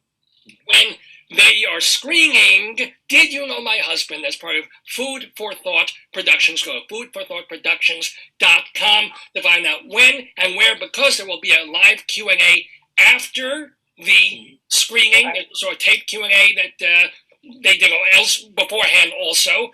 Anything else we should know about this? Well, we play parts of older people, which we are. She was. And you are. We were. And I was. You're getting younger now. Alibi. Younger now. No, but we did that. And I didn't really know how to do that. I'd hear about Alzheimer's, I'd hear stories, but I didn't know how to And then when I did it, I just realized it's just anything you're thinking at the time, not haphazard that way. It was really hard work. And But you pulled it off, and it was we great. did pull it off. I It think was we great. did. Well, everybody will get a chance. People will see. Yeah, you will see how well you guys pulled it off. And I thank you so much for pulling off this delightful interview. I certainly wish you health, and you've already had COVID and the shots, so you should be completely... Watch out for leprosy, but in terms of COVID, you're fine. Halavai. I'll be over next week. Forward to the leprosy. I can get leprosy, I hope not. You know. no, but I could get it. Anybody can get leprosy. You know that. Anybody can get... It's like Burns and Allen now. Anybody can get leprosy. So we're very lucky. Well, I'm very lucky. You guys would be falling out. It's a little leprosy joke. I get it. You get it. Falling to pieces. Tell me about the braids. You should know Payes. They're called Payes. I don't know if you can say that to your analyst. Pay as you go. And every day. I wear them. They double as pubes. So basically, if I shower, I take them and look at that. You think of this as an homage to Mary Hartman because she had the braid. Oh, it didn't even occur to me. Of course, because you're at the pig. These are Jew pigtails, essentially. She had Payas too. She had Payas. It was I great. can't call them pigtails because pigs are unkosher. They're No, cow that's- tails. They're lemur tails, essentially. That's what they are. See, they're very cute. They're cute. They're adorable. Look at. I'm gonna take your But do sheet. you make it every day, that braid? Do you have Oh, to braid every day? takes me hours because I do it hair by hair, strand by. It's in the Torah. I have to do it that way. You can't buy them pre-made. I just have to strand them like this, like this, and sometimes I have to augment it with nose hair. It's So much work. So much work. Oh Well, my you goodness. just keep that in the special closet. It's a walk-in closet. We keep it in the shul. Are you interviewing me or am I interviewing you? Where's this going now? You're Where having is this more fun asking me questions. This is Online. It's online. That's where it's going. it's true. Nobody will ever actually no. It's our secret. Shh. It's our secret. Nobody knows. It's true. It's true. Louise, you have something else to? Wasn't there supposed to be a rabbi involved in this interview? It's right there. He's there. So you are a rabbi. Well, I play one on TV. Let me put it that way. Yes, I'm. As the student I'm said, sorry, I honestly didn't know. you that. know, as the student said to the rabbi, Rabbi, why do you always answer a question with a question? And the rabbi says, what do you mean by that? Anyway, There you go. I mentioned at the beginning my temple, sons of bitches, my 21 and a half children, that I have my beautiful wife, dear Miriam Libby. What else can I tell you about? 21 and a half. 21 and a half. Where, Tell me about the half job. well, she's very, very little, and we're waiting for her head to take the correct shape. We're hoping soon. So that she can give birth. As soon as she's old enough, we want her to be a grandmother. We want her to skip the whole motherhood thing. I want more grandchildren. So as soon as she's 5 or 6, I want grandkids out of her. The baby bear. they're coming. Yeah. Be patient. You've got to be patient. We're talking to a Jew. A Jew is not going to be patient. Oh, come on. A little patience. A little. You know the song Ani Ma'amin? And I'm waiting, I'm hoping, I believe, even though he hasn't come yet, he'll come eventually. No! Come now! Where's Mashiach? If I can get an Uber across the street, I can get Mashiach now. No. Are we good here? We should have Moshiach elections. There should be Are elections. you a very nice person, or am I being deceived? Wow! Wow, what a question. Who's interviewing here is right. That's a very good question. Am I a nice let me put it this way. I play a not so nice person here, but I think generally I try to do right. I'm trying to be funny. I can't But you are nice. I like to think so. I will ask questions sometimes that people are like, oh, how dare you? I was talking a couple of weeks ago to Bob Dishy. I asked him a question about Marlon Brando, who had said some pretty anti-Semitic things at a certain point in his career that made me mad. And Bob Dishy was good friends with Marlon Brando. And I heard after the interview that suddenly Bob Dishy was like, he loved the interview, had a wonderful time, but how could he ask me that question about Marlon Brando? Oh, and I'm like, come on. If you were friends with Michael Jackson, I might ask, so is there a special room with... Little boy thing. Yeah, exactly. But here's the thing, cancel culture. What Marlon may have said at a point in his life, maybe he turned around completely, and it's not relevant to that anymore. You know, it could possibly be. It could have been a blip. He said some bad things. He was a little meshuggah, but I don't think Bob Dishy wanted to even admit that Marlon Brando was at all ever. He was a good friend, and suddenly I was treading on sacred ground for him. Oops!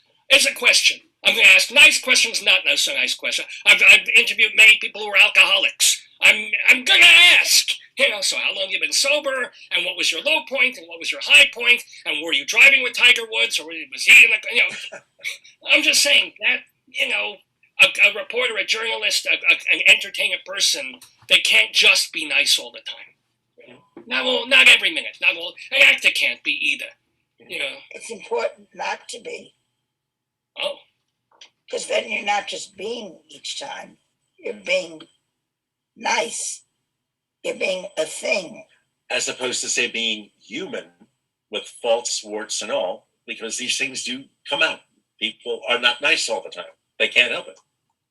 Right. I am one giant fault with a little bit of human in it. I am a humongous wart. And if you dig under me, there's humanity somewhere in the interstices. I used it again, this time correctly. Very Tell good. me the word. Interstices. Interstices. I said it before. Yes, it's a good word, isn't it?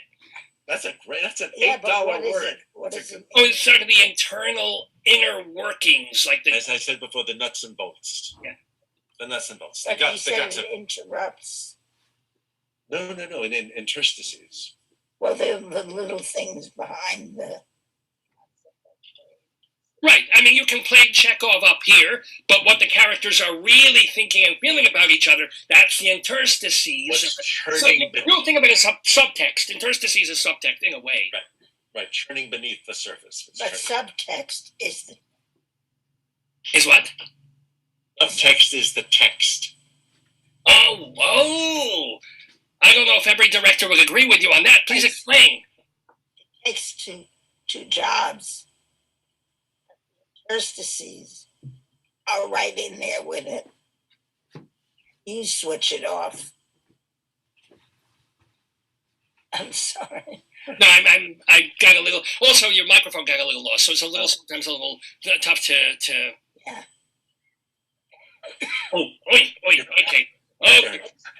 I got some of that phlegm on me now. Look, That's why we had shots.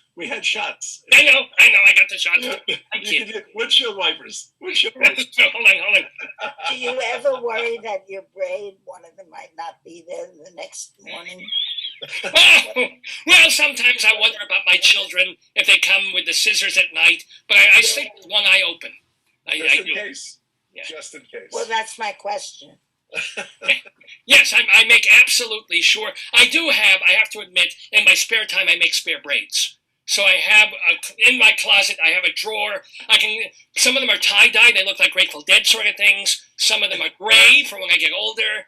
It's a whole multitude. One of them actually looks like your necklace, Louise. One of them literally looks like it hangs from my head. It's beautiful, I have to say. Is it colors? Yeah. Totally. It's all dyed. It's a very amazing. Where did you get that necklace? Is that a story behind it? I got it maybe early 20s. Oh. And it was just some piece of nothing. It's ceramic, and I bought it, and I painted the red ones, the red hearts, and I made it this blood red because I liked it, and I still wear it. It's my go-to necklace. It's one of her favorite pieces. Is it like a good luck thing, or you had it so long it just has an innocence to it that I love, and it's like when kids play with colors. They like pastels. They like real colors, primary colors, and this reminded me of that. I like that. I like that. Oh, I'm so glad I asked about that. That's one. Would you like one? Oh, absolutely. I mean, when I come over to watch movies with you, and I bring we could paint hearts. Do you prefer Entenmann's cake, or do you prefer the Messner Passover cakes? Because I can bring those too. Tough. This is tough. A good babka, a good chocolate babka, or what is it? The choice Streit's dark chocolate matzah. Yes. Oh my God. Oh my God. Yes. Oh my God. Better than the Manischewitz. No offense, Manischewitz. No offense. God forbid we should offend Manischewitz. But exactly. We don't want to. But Streit's dark chocolate matzah. Oh my God, the chocolate is amazing. It is so good. It is so good. Okay. If I can still find it after the holiday, it's so tough. It's so. I know. I was trying to get Schmira matzahs at the food town the day after. No, couldn't get them. It's gone for a year. Go on. Bastards. Anyway, I'm just kidding. Do you have any more questions for me, Louise Schlasser? Think of something. Something. How long have you been doing the show? You're more interesting than I am. I don't think so. I don't think that's possible. How long have you been doing the show? This is great. Well, thank you. I am obviously a guest on the Dave's Gone By program. Dave is the host of the show. Oh, I see. We look alike. It's easy to confuse us. Twins. We've never seen in the same room at the same time, right? Unless there's a mirror. Yeah. But 18 years now. This is 18 years. First it was on the terrestrial radio, then it was on college radio, and now we do it as a Facebook Live, except you guys aren't live. But, I mean, you're live now, but you won't be on Shabbos. History. Yeah, exactly. No, that's great. Congratulations. 18 years. That's wonderful. Yes. And I should tell you, since I'm always looking for a producer, and then why not hit you up? So if you're ever looking to produce a play, I have done one. You can watch it on YouTube, and I'd love to bring it back to Off-Broadway. It's called Shalom Damn It, An Evening with Rabbi Saul Solomon. And you wrote it. And you wrote I wrote it. I appeared in it. I produced it. I did the set. I did the lighting. I did the bribing of the people around the neighborhood to let people in. Oh, my God. Everything. One-man show. It's a one-man show with musical accompaniment. Amazingly enough, I sing. Not well, but I sing, yes. It's a frightening thing to behold. So if you want to watch, just Google Shalom Damn It, and you can watch it on my website, shalomdammit.com. You might enjoy it, you might get a kick, and maybe, who knows, in a year or two, when Off-Broadway's back. Yeah. Anything can happen. This is true. Life is funny. So that's my story. If you would have said to me, you and Louise Lasser will be, I would have said, no, impossible. It can happen. Anything can happen. Anything can. So what you would say you had a crush on her from the years, So were you just how did it feel really meeting her? Were you just shaking in your shoes? Was it? Well, no. The amazing thing is some people, when there's this comfort level without even knowing them for some reason. That's because of seeing people on TV night after night after night. You get maybe a little too comfortable. But she was just so nice and so easy to be with. And again, when I saw the Snapple and the Tequila Sunrise, and it's like, oh my God, she's so wonderfully human, and she might want a third drink. You never know.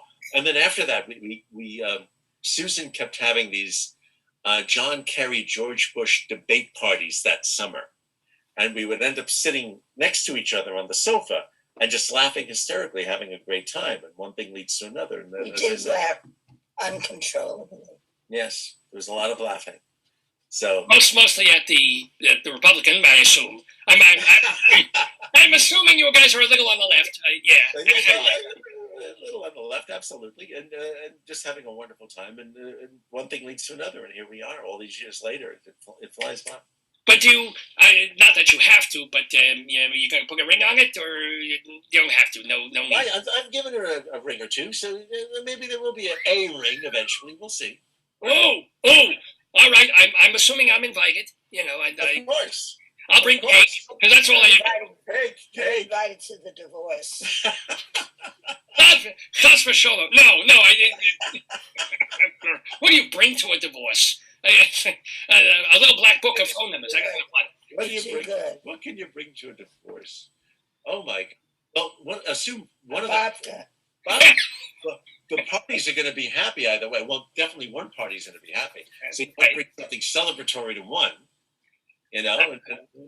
Maybe it's this King Solomon thing. You bring a knife to cut the kids in half so they can divide them properly. That's what you do. Or at least a marriage license in half. Something, I don't know. Something like the ketubah. You can a liger. You can go. You're right. Anywho. Very good. Are we good? Or do you have? Do you want to know more of my hernias? My eye look very swollen. Oh, but that's because you have the stuffed nose and stuffed face, and right? Yeah. I don't know what's wrong with my eye. This is like that magic 8-ball where you ask the questions and you turn the ball over. It's like, does my eye look swollen? And you turn it over and ask again later. And it was funny. She's asking these questions as if you're the magic 8-ball now. It's like, does my eye look swollen? Shake me up a little bit. All right, okay. I'm clear. Because you're my alpha human right now. I think your alpha human is right there, and he's a wonderful person. You're very lucky lady. I think Thank you're lucky too, sir. I should say this too, because I'm very lucky. No. I'm a very lucky guy. You're lucky because look at this wonderful thing you've created for us. We're having a lot of fun. I'm very glad you enjoyed. And again, last time I will say, please everybody tune in to see Did You Know My Husband? You can watch it on foodforthoughtproductions.com. It'll be streaming live. You can see the Q&A after it. And then, Louise, do you have, I should ask, anything you're doing after that, virtually? Any other shows, any other projects? I don't know. I sort of do little things as they come up. A friend wrote this wonderful little playlet for a radio podcast. It's basically all the roles are basically all women, even women playing men, of which Louise played one of the men. So she just recorded that. And what is it, and where can we see it or hear it? Or yet? I can't even remember the name. Do you remember the name of it? Oh my God! The writer Jocelyn Koritsky. Jocelyn Koritsky. Sounds like a nice Jewish girl. I'm not sure. There you go. Just saying. That's important to me. It's not important to all, but it's important to me. It's all about the intonation. It's a nice Jewish girl. Thank you. Do it again. Well. Yes. No, you also your mic cut out, so the last things that you were saying I did not hear. I'm sorry. I love the way you did that. That was so great. It's the intonation. It's a nice Jewish girl. Thank you very much. I'm stealing that. You're welcome to. You're welcome. And Louise, you're good. You're shushing me now. But I'm okay. Same. I make a living. Yeah. Are you comfortable, Louise? I make a living. There we go. Thank you very, very much. On that very, very, very Hebraic note, I will bid a loving adieu to our new friends of the Daverhood. Oh, I'll get it wrong now. Michael Citriniti and Louise Lasser, two lovely, delightful, and thank God healthy and COVID-free people. So more health, more good, better times in the past year, of course. And please keep us posted as to what you're doing. And just let me know what flavor of cake to bring next week. We're good. You got it. Rabbi Saul, thank you. Thank you so much. Thank you. A lot of fun. Shalom to both of you. Thank you. You too. Thank you. Yeah. That's an interview with Michael Citriniti and Louise Lasser in the Daverhood. Not even one of the more interesting interviews we've ever done. Now, speaking of interviews and speaking of guests, well, first half it basically stayed on the rails, and then it just went completely beautifully off the rails. Ladies and gentlemen, we have some guests now entering the Daverhood as well. Ladies and gentlemen, joining us first of all is our regular contestant on our Today Yesterday quiz. He's the former president of the Drama Desk. He is also a blogger for The David Desk and writer for Cultural Weekly and TheaterLife.com. He is David Sheward. And then joining us for the first time playing our quiz, although certainly not the first time on Dave's Gone By, because she's been on so many of our Tony Award shows. Ladies and gentlemen, all nervous there, our delightful friend from High Drama, which you can watch on Manhattan Neighborhood Network, as well as on YouTube and Facebook. It's Eva Heinemann. Hello, Eva. Welcome. Only for you when I get up this early. So don't expect much from me. I am not a morning person. Now, my tea is in my Tony mug. It's very, very nice. That's beautiful. How'd you? She needs a stuffed animal. Yeah, a couple of things you're going to need to play the game. We're still waiting for our other contestant. Do you have a pen and paper? I can't write. It's Shabbos. Oh, shoot. All right. Well, we talked about this. That's right. When David is looking quizzical, you're not allowed to do work on Shabbos. David, Sheward, you think I can't write or tear. It's like you can't create anything, but you can't create or destroy because, God took a rest, so I'm taking a rest. I thought it was you couldn't turn on a light switch or something. Can't do that either. Well, that's creating, but I'm not orthodox. I'm conservative. Oh, you got a zebra. That's Alfie's favorite. Oh, by the way, you can't see it, but I'm wearing my Shalom Y'all t-shirt for you. Oh, thank you ever so much. Because Rabbi Saul was just on. He was talking to Louise Lasser and her.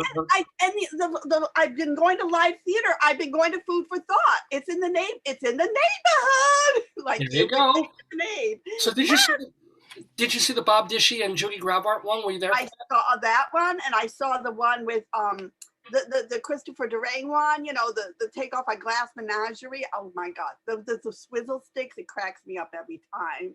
Oh, good. Okay, so what's the best thing that you have seen virtually, like for the past year when there was no theater? Eva, what was like your best one or two favorite things that you watched on the interwebs? Well, I just watched them, so it's most recent. But Classic Stage Company did this incredible Assassins where they got all the characters from past shows together to talk about their one character. So all the different booths were talking to each other. And then they redid it in York because, they had a terrible flood. And please, everyone out there, please donate to the York Theater. They need to rebuild. They're the only musical bastion left in the city. And they did musical of musicals, which was so damn funny. I had to watch it again because I missed so much. I was laughing so hard. Oh, good. Okay, so all right, so you are out there also, just like David. David has gone to see Blindness at the Darrell Roth and a couple of other things at this point. Have you gone, or he went to see Voyeur? Have you been going to other in-person-y things besides Food for Thought, Eva? Some immersive stuff. Peculiar Works did something at Dixon's Place over the summer, and in Brooklyn they had something in the garden. It was a quinceanera party thingy. That was kind of cute. Like a theater quinceanera party? Yeah, it was like they had a pretend quinceanera with music and in the garden and cake, and it was nice. Oh, so it's like Tony and Tina's quinceanera. Exactly. Except we were socially distanced in the audience watching. We didn't really participate. Well, anywho, it is delightful to have you both, of course, back on this Saturday morning. We are waiting for Leslie Hoban Blake, hoping that she'll join us. Sometimes we start these things at 11:15, sometimes 10:30. So maybe she's running, or sometimes she's just having technical difficulties. We hope that she will join us. Let me give you the rules. Okay, so none of these. Tell me if any of these rules, Eva, go against the Shabbos. But you're conservative. Why are you even dealing with some of this stuff? If you're conservative, are you conservadox or conservative? I don't know what conservadox is. I'm just conservative. It leans more towards, because you celebrate Shabbos in a way that a lot of conservative Jews don't necessarily. I mean, most. No, that's not true. This is how we celebrate it, I think. Well, and you go to shul like once a week, or not? Do you actually spend? Well, since it's online, I can go because I can have my breakfast and I can be in my pajamas and I can fall asleep during the rabbi's speech. So yeah, I like it online. It works for me. Have you ever been to Temple Sons of Bitches? It's pretty. You probably switch your. Is that Rabbi Saul's? Yes, Rabbi Saul's Temple Sons of Bitches in Great Neck, New York. Sons of Bitches. Oh, okay. Yeah. I probably enjoy that one. His half hour, his sermons are about 8 hours and 45 minutes long, 1 minute longer than Shoah, the miniseries, because he wants to beat that by 1 minute. Then I would get my 8 hours of required beauty sleep. That would be perfect for me. There you go. Oh, but I got to ask David. I want to ask about blindness because I suffer from vertigo terribly. And I'm afraid to go see Blindness because I'm afraid there's lots of light flashing in it. And there's some, yes. Yeah, so I don't think I can go. There is some lights flashing, not a lot. There's some total darkness, and then the lights come on, and Wait, I thought you were blindfolded. You. No, you're not blindfolded. Oh, you just have the headphones on, At the and headphones. you see the things. Okay. And Joyce mentioned, my wife Joyce is here, and she said something about vertigo is what? Yes, so my doctor told me that if you have vertigo, just close your eyes and you lose the connection with the. Yeah, if you're actually in the theater and lights start flashing, we don't think of this. We're like, oh, lights. It's like, close your eyes. Yeah. It still comes through your closed eyes. Actually, what I have to do is put a jacket or something over my head and close my eyes. Good Lord. I got it bad. No, that's it. Yeah, vertigo is not a. How often do you get it? If you don't mind my asking, how often does? Oh, I have it now. I mean, it's always sort of there. It's just on various levels, but it's terrible. Am I spinning in front of you? I mean, I'm not joking. I'm like, no, I'm trying at the moment. I'm sitting down, but it's like I got to be careful, like, walking around if I can't look up and down too quickly. And Do I look like Kim Novak? Everyone thinks Kim Novak, but that's like looking. That's a different vertigo. Well, mine's a balance thing. Yeah. Well, here's our new friend all the time. So I don't know. Does the llama look like it's spinning to you? Yes. Eva?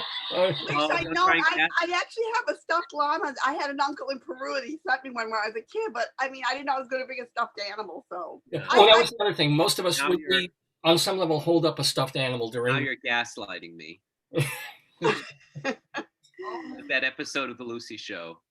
Oh, Mr. Peabody. Well, here we go. Here's Mr. Mooney. Oh, Mr. Mooney. But you need to get a stuffed animal because I have one right here. We're cleaning. And get your stuffed animal. And this is our last moment to try, and so I'm going to see if I can text Leslie. And while you're doing that, I will go ahead. I was just going to say, it reminds me of that episode of the Lucy Show where Mr. Mooney loses his job. So Lucy and Mr. Mooney try to gaslight Mr. Cheever, the president of the bank, who was taken over. So they do all these crazy stuff. And what does she do to gaslight him? She says, "You go to sleep, Mr. Cheever. Just take a short nap." And then she changes everything around in the office. And there's a portrait of George Washington. And she turns it around and there's a portrait of Gail Gordon as Mr. Mooney as George Washington. And Gail Gordon comes on in drag as the Italian cleaning lady. How did I miss this episode? I don't remember that at all. Nobody remembers, like, we all remember I Love Lucy episodes. Nobody remembers the Lucy Show. The Lucy Show, it was really interesting because she was a terrible mother. She really was. In real life, you mean? Or... No, on the show. Oh, on the show. I'm sorry. Yeah. Well, in the sense that the first couple of years, she was a widow living with Vivian Vance, and they had children and they were the whole show revolved around schemes to get more money because they had no money because God forbid she should get a job. Didn't get a job back in the day. And the job she wanted was with her husband. Then after 3 or 4 years, Vivian Vance didn't want to do the show anymore, and Lucy Carmichael, the character, moved to Los Angeles. And she put her daughter in college and her son, Jerry, in military school. And all during the time that she was in upstate New York living with Viv, it was like, oh, I love my children. I'll do anything to be with them. And now she's in Los Angeles and she's Mr. Mooney's secretary at the bank. They're never mentioned ever again. Wow. That's cold. That's cold-blooded. That's right. Yeah. She spends all the time, typical mom. She spends all her time like dating movie stars or trying to get movie stars autographs or trying to get them to put their account with Mr. Mooney's bank. Now let me ask you, Eva. We will get to we were living with Desi. Yeah. Wait a minute before we go. Decide which. I have a ton of stuffed animals. I'll let you pick. Oh boy. Oh, he's cute. We have a panda. We have the last rhino. Okay. It's a little sexual for a Saturday morning. Okay. We have a very scary dog. Oh. I love that one. And if you're a Vikings fan, football Vikings fan, why would you do that? There's a tiger wearing my son's bar mitzvah yarmulke. I don't know. And there's a koala bear. Good Lord. You certainly have a menagerie. Where are you? Animals. What was that, Dave? Was that you saying "Where are you" on your text? Yeah, that was me asking Leslie. Yeah. So do we have a consensus? I thought that third one, that dog, was adorable. But the dog is cute. Oh, that's so funny because this dog terrifies my son. He thinks it's the scariest thing in the world. Your son is in his 20s and going to college, Eva. Your son is 30 years old? He's 23 now. Oh. Hey, he's still scared of clowns. Who isn't? Who isn't? All right, we're all. How's he doing? I should ask. How is your son? Is Alfie? I remember like back when he was born. How's he doing? Yeah, when you were talking about kid names, because you said Algernon, and well, LG is close to Alfie. I'm like, that was pretty good. Well, yeah, it was. I could make an underwater joke about Algie, but I'm not. But so how's Alfie? Oh, driving me nuts. That's why I understand Lucy wanted to get away from her kids. It's like if you were a mom, you'd understand. Yeah, get away, go to Israel, go do birthright, please. Take my kid, please. Wow. Well, I thought so. The terrible teens have even turned into the terrible 20s. Well, you're stuck in COVID with this. When you're stuck with someone. Oh, he's living with. I didn't realize he was back living with. I thought he came back from college. Oh, no, he graduated. He's done. Right. So he's back with. Is he still back with you now? Yes. Oh, where is he? Bring him and have him wave. You're talking about him so meanly. No, what? Oh, he's asleep. Please, we are not morning people. The Okay. only time I have a decent conversation with him is at 2 a.m. So that's when we're both civil. You're not Sybil unless you have a lot of personalities, but that's terrible. That's just all right. Enough. Leslie, if Leslie comes, she comes. If she doesn't, she doesn't. But we have a game to do. We have our today, yesterday quiz. So get your animal ready, just in case. What do we do with the animal? I don't understand. Just an avatar. It's just to help you out. Yeah, you don't actually need it. It's emotional, because to get through this game, you need an emotional support animal. Yeah. So there it is. That's zebra with rather pronounced nostrils, I must say, on that.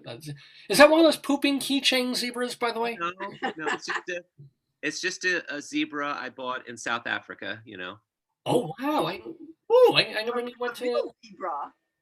Huh. I've been to South Africa twice, and I just bought it at a little store there. Cool. You know what? That would be for next time. I never knew you went to South Africa. I'd be curious. But let me give Eva the rules of the Today, Yesterday quiz. So here's the deal. Today is April 24th, 2021, right? There have been many, many, many, many April 24ths before this one, and world events, and people are born and people die on that date. So every question of the 9 questions plus 1 tiebreaker in our quiz has to do with something that happened on this date in history. Okay, so some of them are multiple choice. Some of them are regular trivia, like you know the answer. Some of you are like, oh, I think I'll just guess. So the thing that I need you to do, Eva, kindly. A lot of times, the first time people don't win. And as Joyce is reminding me, if you don't do well on the quiz, it's all in fun. There's no prizes, and we get people on here who've never played the game before, and they come up with 0. It's no shame. I mean, I'll personally shame you, but it's completely fine. No pressure, but everything depends on this. Yeah. It's like for the rest of your life. If this day goes wrong, if the next hour, Mazel Tov. I'm used to doing badly on these things, so it's like I'm good. Believe me. Well, good. So here's the deal. Every question is worth 2 points if you get it right. If you get the question wrong, no penalty, but one of our other contestants gets to steal. And they will, because they're competitive. Yeah, and watch out for Dave on that, because he racks up points doing that. So they get the 2 points. Yeah. Speaking of Leslie, she seems to be trying to join. So we're hoping. Why don't you let them pick the number while she's? Yeah, that's the thing. So, Eva, what I would like you to do, if you don't mind, is kindly pick a number between 1 and 6 and tell me what it is. 2. 2. Okay. So Eva goes with 2, and David, you get next pick. I pick 3. 3. This is just in case Leslie actually is able to come on. She's trying. All right. I think she needs to move to a new Wi-Fi or something. Yeah, or just to her phone or something. So Eva, what I would like to ask of you. You did. She picked 2. She picked 2, and David, I'm sorry, you picked. What was it? 3. I picked 3. I picked 3. Okay. All right. We're going to roll a die. Online. I have a virtual die that I'm rolling. Okay, I see Leslie's text. Oh, what she say? She says, waiting to enter on phone, computer ship down. Her computer shit down? Did it really? Yeah, Captain Kirk is not able to get the show up. Wait, I've got another admit. Admit or just I'm trying. Probably be just voice only. That's fine. We'll just get her on here. I keep hitting the admit tab, and it's not. I'm sorry, Louise Lasser isn't joining us for this. Yeah, she and her partner Michael, they were great. They're really really cool. But yeah. Did you ask her anything about her former husband? She wouldn't go there. Rabbi Saul did ask her. She was in some of his movies, and she just would not. Okay. She would go there with Marty Feldman. I don't want to talk about Marty Feldman. There's nothing bad to say about Marty Feldman, but whatever. We used to watch Mary Hartman when I was in high school. We watched Mary Hartman every night, and we would I love Mary Hartman. Hello. Oh, it's Leslie Hoban. Leslie Hoban. Hello, Leslie. I'm on my phone. I cannot see anything but my phone. I'm sorry. My computer, I went to a memorial Zoom yesterday, and I think I forgot to turn it off or leave. So I think it was just on all night for some reason. We can see you.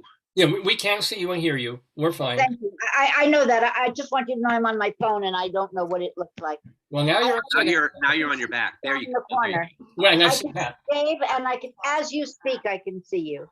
Okay. We have breaking moment of Dave's Gone By news. We have a message from Art Paul Schlosser, apparently, who is a street singer from. I'm very busy these days. I'm working on 60 songs in 60 days. And I have to finish the Arctic Paul project, which is an all a cappella CD by various artists doing Art Paul songs a cappella. The weather is nice, and I have to play outside for the people. There we go. Big message from Art Paul Schlosser, Madison, Wisconsin. Who alas can't join us because I think this is great. He's trying to write 60 songs in 60 days. Wow. Yeah, I mean, is he coming on to play one of them or what? Not today. I should have Art Paul back. He hasn't been on here in about 10 years, but he watches the show, and very happy to have him. We're very happy to have Leslie Hoban Blake. Finally, it was a 10:30 call, Leslie.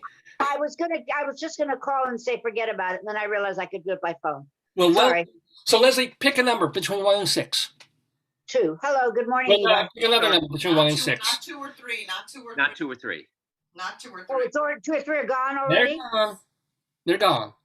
So I'll take 6. Okay. Leslie Hoban Blake takes 6. All right, now we're going to roll it. We're going to roll this die, and here we go. Here it comes. And the die comes up the number 4. Now, number 4 is, let's see, it's closest to David. So, David, you get the option to start 1, 2, or 3. Which would you like to be? I will go first. David will go first. We're going to roll the die. And let's see. Hello, roll, please. Thank you. There we go. The next number that comes up is 5. So that is closest to Leslie. Leslie, do you want to go second or third? I will go second. Leslie will go second, and Eva goes third. So this is just a way of keeping things random because the questions are written out in a certain way, but nobody knows who gets which question until now. Are we all ready? Are we all ready to play the game? Yes. All right. Going first is David Sheward. David, the year is 1184. Remember it well. On this date in 1184, this is the day Greek soldiers emerged from the horse's stomach to defeat Troy. Okay. So, of course, this question is about Trojans, or more specifically, Trojans competition. According to ripandroll.com, all of these are actual condom brand names, except, I'm sorry, this was random, Dave, what can I tell you? Okay, go ahead. TMI. Every one of these, maybe you're going to intentionally get this one wrong. There's a multiple choice. Which of these is not an actual condom brand name? A, Intergalactic Prophylactic. B, Ascar. C, Mega Big Boy. Or D, Big Black Raincoat. How did you do the research? This is from ripandroll.com. Or did you go to that drugstore the Golden Girls went to? There was a place Condoms, Rose, condoms. Wow. Yeah. I will say none of these fit me, but here we go. Which of these is not an actual Okay. competition for Trojans? Is it A, intergalactic prophylactic, B, Okay. ASCAR, C, Mega Big Boy, or D, Big Black Raincoat? Okay. Well, Mega Big Boy and Big Black Raincoat, I think, are. Not that I would know that. Interesting that you would know that, not from David. personal Yeah, experience. you're married to a Jewish man, so yeah, okay, yeah. Well, he wasn't my first, but Hopefully you're like, I've been around the block a couple TMI, of times. TMI. I've been around the block a couple of times before I met him. Bent over the block, I guess. Okay, yeah, all right. And I took on the block, and then Blanche Devereaux and I got together. Yes. To compare notes. You and Colson, what's his name from the Bachelor? Yes. Yeah. What's funny is, well, he was a virgin, or so he says. I know. Yeah. What's funny Well, is I just realized. Perhaps he meant a gay virgin. Who knows? Yeah, it's like Strategy. I'm just realizing my strategy may have been wrong, because the first question is always like in ancient times, and I do better in modern times. All right, but okay. So I think Big Black Rainbow is, and I think Mega Big Boy is. So it's between ASCAR and what was the first one? intergalactic prophylactic. Prophylactic. I think that sounds too clever to be. I think that's true. I think intergalactic prophylactic is true. So I'm going to say ASCAR. So the ASCAR is. ASCAR is not a real prophylactic. Is that your? That's my final answer. Well, I assume an ASCAR would run on gas, but that is not the correct answer. There is an actual condom called ASCAR. Yeah. David Sheward, just out of curiosity, you think that this is a question from 1182 or whatever David said? Questions are friggin' now, man. These are not ancient Trojans. Okay, These are nowadays Trojans. I'm just trying to visualize the packaging on ASCAR. You don't. Oh, I can do that easy. Easy. Like some cheeks and then wheels underneath it, and like the shape.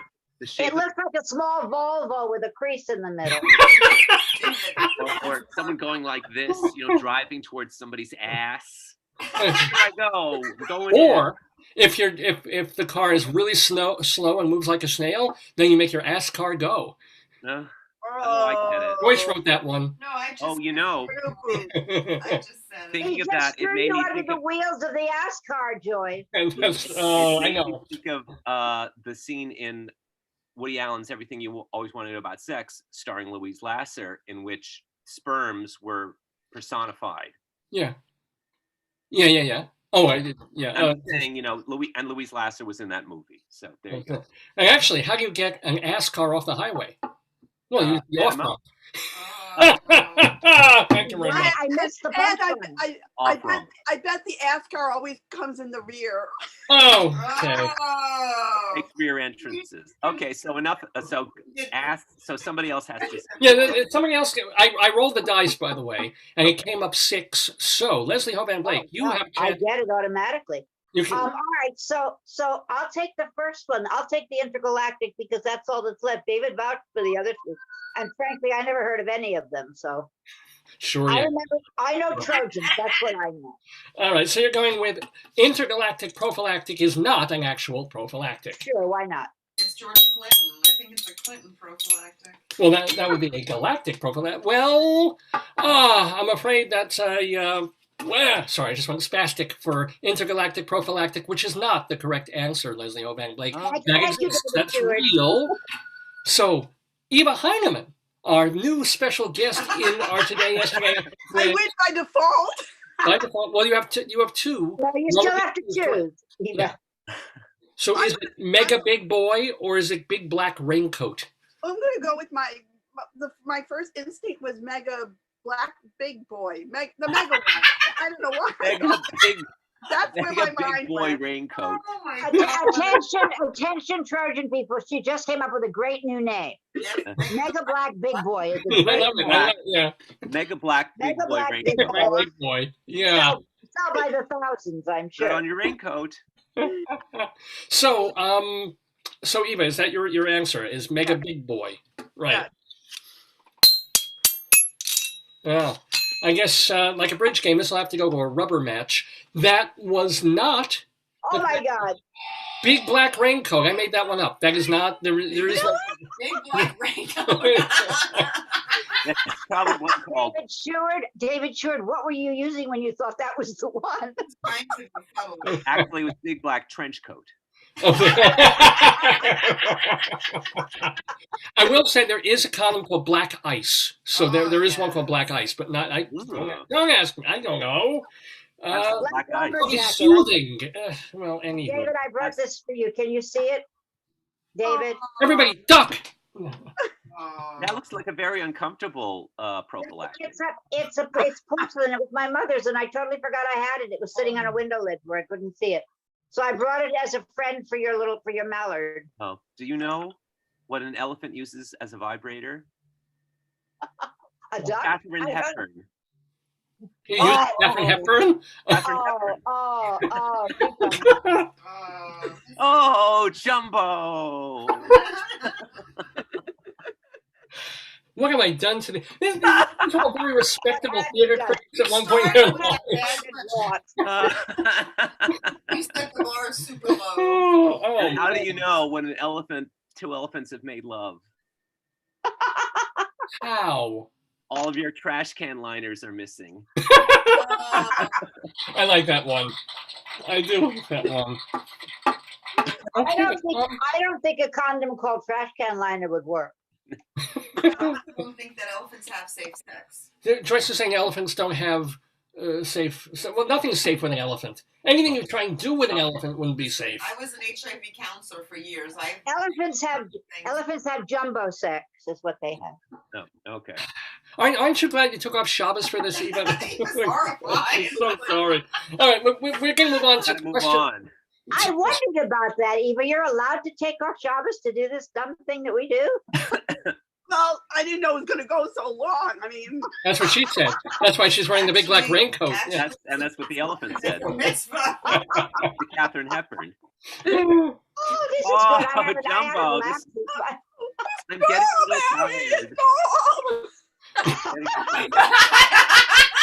I'm getting a little tired, Jumbo. Friends and Tracy never lasted this long. Coffee. I'll make her laugh while she's not to mention Howard Hughes. No. Okay, all right, enough. Next question goes directly to Leslie Hoban Blake. We're playing this here. It's Dave's gone by the way. It's a little after 11 o'clock in the morning Eastern time. I'm Dave Lefkowitz. We're playing with David Sheward, Eva Heinemann, and Leslie Hoban Blake. And so we're on to, oh boy, we get to question number 2. Yep, we've 10 of these. All right, Leslie. The vibrator? Is this the vibrator question? Let's see. Or the vibrator play. Right. Actually, this question is no great shakes. Yeah, that was right. All right. 1888 is the year, Leslie. George Eastman founds the Eastman Kodak Company today. 34 years later, he was in such spinal pain, he committed suicide. Oh, David. What the? I'm just a horrible question. I don't know. Yeah. Going. What did he write in his suicide note? Is it A, keep moving forward, though I cannot? B, my work is done, why wait? C, I have given all I could, now it is your turn. Or D, trick question, he didn't leave a note. Man, this brought everything down from the condom jokes. All right. It's a way to kill a room. Yeah. I know who his mistress was up in Rochester. And Kenneth Tynan wrote a wonderful piece on her in the New Yorker. I know all of that. I don't know anything about a note. And none of those notes are particularly interesting. I mean, none of them is like, He was no Oscar Wilde. No. He could have said something about, take a picture, it'll last a minute or something like that. But he didn't. So or a joke about elephants having sex. That would have been a great last thing. I know you said that, and I know you never give hints, so the answer is probably not. It's a trick question. But I'm gonna say, because they all sound really blah to me. None of them sticks out. I'm gonna say, you made them all up, David, and he didn't leave a note. So it is a trick question. You're saying that none of Yeah, they're all so boring. Well, I guess I should have spent more time developing this question about George Eastman, but that is not correct, Leslie. One of those is real. So one of them is in Israel. Oh, all right. Yeah, they're in Israel. They're praying right as we speak. We're going to roll the die, and we come up with a number 3, which goes directly to David Sheward. So, David, my choice. When George Eastman committed suicide 34 years after he founded, Eastman Kodak, Right. What did he write in his suicide note? Was it A, keep moving forward, though I cannot? B, my work is done, why wait? C, I have given all I could, now it is your turn. Keep moving forward, though I can't. My work is done, why wait? And what was the third one? I have given all I could, now it is your turn. I'll say number 3.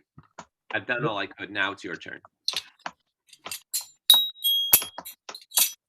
Well, Eva Heinemann, it's your turn because Dave got that one wrong.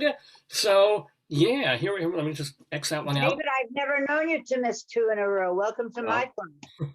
Well, these are kind of, guess questions more than there's some more that are more directly trivia and trivial. But Eva Heinemann, when George Eastman committed suicide, in his suicide note, did he write A, keep moving forward, though I cannot, or B, my work is done, why wait? I think the first, keep moving forward, though I can't, or whatever. What was the first one again? Yeah, keep moving forward, though I cannot. That one. Well, I'm afraid we have to move forward with the quiz because I stumped you guys again. Wow. He wrote, my work is done. Why wait? Huh? Welcome to the Goose Egg Club, everybody. Wow, I'm getting you guys today. Okay. I thought he was in pain. He'd want to just, you go ahead. I'm tired. I'm in pain. Go ahead. Yeah. Oh, well. I'm trying to think about. Well done. Yeah. The apple guy sure never took a leaf from his book. Wow. Well, we do have a photo finish at the moment. Nobody is beating anybody or behind anybody. Or behind anybody with a big black raincoat. Let's move on to the next, I don't know what that means, to the third question, which now goes directly to Eva. So, Eva, you can take the lead if you get this multiple choice question correct. The year was 1908. Jacob Murdoch packed his family into his brand new Packard and set off from Los Angeles to New York City in the first ever cross-country car trip. It took him 32 days, although they took Sundays off.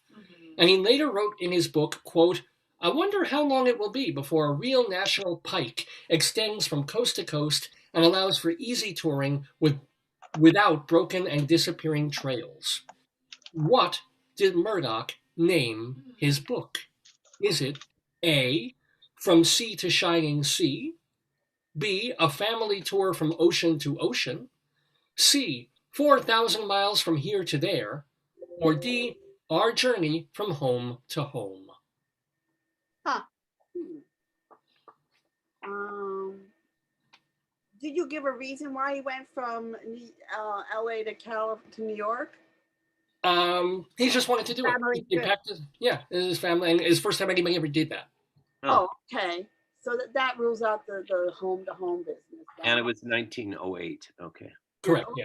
Jacob Murdoch and his family What did was this long trip. What was the second one again? Okay, I'll read them all. It was the title, From Sea to Shining Sea, A Family Tour from Ocean to Ocean, 4,000 Miles from Here to There, or D, Our Journey from Home to Home. A family tour from ocean to ocean, because he took his family with him, right? Is that your final answer? Yes. A 32-day tour. A 32-day tour. Eva Heinemann, you are on the board with 2 points. Well done. That is the name of the book that he wrote. after his travels, and I think it's still in print, as a matter of fact. So, yeah, It well was done. almost- I was a stowaway. That's how I knew. Joyce is saying the other title, there was an alternate title to the book called Big Black Raincoat. With popcorn. Yeah, with popcorn. In joke, Eva. You won't. But You know who starred in it? who starred? Lin-Manuel Noriega starred in the movie version.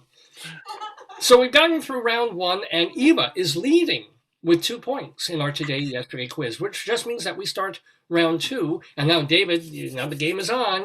You're behind. Okay. So right. let's give you your question. All right. We go all the way up to 1916. Here's a quote from a document distributed today. We place our cause under the protection of the Most High God, whose blessing we invoke upon our arms, and we pray that no one who serves that cause will dishonor it by cowardice, inhumanity, or rapine. What provisional government drafted this letter? What is she doing to that cat? Giving it a big black raincoat. So, give it some popcorn. Shut it up. Okay, so there's 1916? 1916. It's a quote from a document that was distributed today. We place our cause under the protection of the Most High God, whose blessing we invoke upon our arms, and we pray that no one who serves that cause will dishonor it by cowardice, inhumanity, or rapine. What provisional government drafted this letter? Well, Now, I think of the Russian Revolution, but I don't know if they were all communists who took over, or atheists, because it was the Kerenskys who were Kerensky, who was democratic, and then the Bolsheviks knocked them over, who were definitely atheistic, who didn't want anything to do with God. So, but I don't know if it's something about that government. And it was during the World War II, but my feeling is it's something Russian. But would they say something about God? Let me think a minute. I think that Kerensky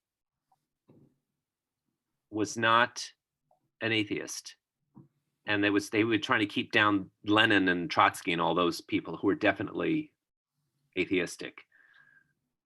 So I'll say the provisional government that took over Russia. Is that your final Yes. answer? Yes. Well, I'm afraid you were Russian to judgment on that question, David Sheward. That is not the correct answer. Okay. All right. No fair Googling or whatever you're typing over there. No, I'm trying to get back online. My thing just suddenly went on, so I'm just trying to get to you online. Yeah. Well, you thought I was Googling an answer? no, I'm joking. I was kidding. Good Lord. I wouldn't put it past you. I'm ashamed of you. Ooh. Them's fighting words. David said I won't put it past you. Joking. He's joking. We're going to roll that die. I'm just trying to get on the thingy, guys. That's all. That's what you said last night. And I kept slipping off because of that big black rain. It was too big.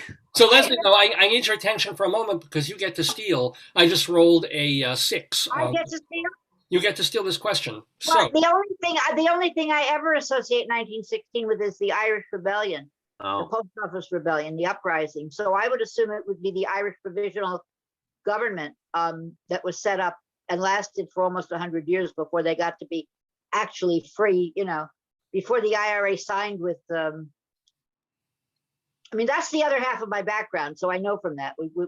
That date is the Irish Rebellion. Did I answer the right part of the question, or did you? What provisional government? Just give me a basic.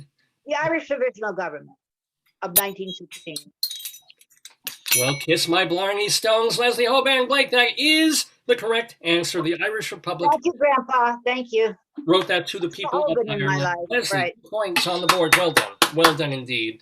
Nice. it was all worth it just to give you that answer, girl. Hey, Cara. Now here's the deal. We have a two-way tie in our today-yesterday game, but Eva now. Oh no, sorry. Eva, you and I are head to head on this. Wow. Yeah, yeah. But David, David gets our next question directly. David Sheward. I do. Yeah, no, is question number 5. And you No, want 1, 2, that 3. would go to, oh, wait, I was Yeah. third, I was second, so Eva's third. Oh, I picked up his question. Yeah, David. You Oh, it was Eva's question. Was it Eva's Yeah. question? hold it. No, it was David's question. It was my David guessed it wrong. I It was picked my up, I question. get the So next Leslie's question. next. Hello, it's my question. 4, 5. How We did don't that want happen? to teach How you did how that to do happen? I this screwed game. up. It's okay. I must have screwed something Just up. keep going forward. We Yeah. don't want I think we it's don't want Leslie. to we don't want to screw up your game, but that's No, the I way did. it I goes. think it's Leslie's I- question. I must Listen, have. give me 1 second. I am switching machines here. Uh-oh. So I don't want you to lose me or cause a problem, but I'm going, all right, I'm trying to launch a meeting on my, go ahead, give me the question. Okay, here we go. The year is 1950. All right. You're opening. Oh, here you get a theater question, Leslie. Opening Oh, at okay. Broadway's Imperial Theater tonight, Peter Pan, but not the Mary Martin one. That came 4 years later. This one was more of a play with music by Leonard Bernstein. The show ran for more than 300 performances and featured who as both Mr. Darling and Captain Hook? It's a multiple choice. Okay. Was it A, Boris Karloff, B, Alfred Lunt, C, David Wayne, D, Leon Errol? Wow, I never heard of this show. Broadway show. Totally brand new to me. No, I never heard of this Yeah. particular production. Right, yeah. And it's full of famous people all over the place. All right, Boris Karloff was in the TV version of the Peter Pan that Mary Martin did. I don't believe he was on Broadway. Cyril Richard was on Broadway. Alfred Lunt would be a very fat Captain Hook, but that's conceivable. David Wayne, at that time was probably doing Finian's Rainbow. And who was the fourth one? Leon Errol. Oh God, Leon Errol couldn't have done that. It's so stupid. I watched Leon Errol in those Tijuana movies, with the bombshell, the one who Lupe Velez. Velez? Lupe Velez and Leon Errol made a whole series of the Cuban bombshell movies, and I watched. When you're watching cartoons, David Sheward, I'm watching things like that on TCM. I thought it was Mexican. I thought it was Mexican Spitfire. Mexican Spitfire. Thank you. You're right. What did I say? Cuban bombshell. Cuban I bomb. was in the right. I was in the right. The right Cubans, ballpark. Mexicans, they're all the same. That's it. Yes. We'll get letters. Don't step on the chart. I know. You got to be so careful. Letters imply people are watching us, so I don't know if that's true or not, David. I have Get no emails idea. then. I don't think it was Boris Karloff. David Wayne was second. No, Lunt Alfred was Lunt, then David David Wayne. Wayne, or Leon I Errol. got it. I will say, given that illustrious thing, given that it was Leonard Bernstein, you're not going to tell me who played Peter Pan, are you? No. Well, that's a giveaway right there, but not. It's a non-giveaway. I'm going to say Alfred Lunt. Is that your final answer? It's my only answer.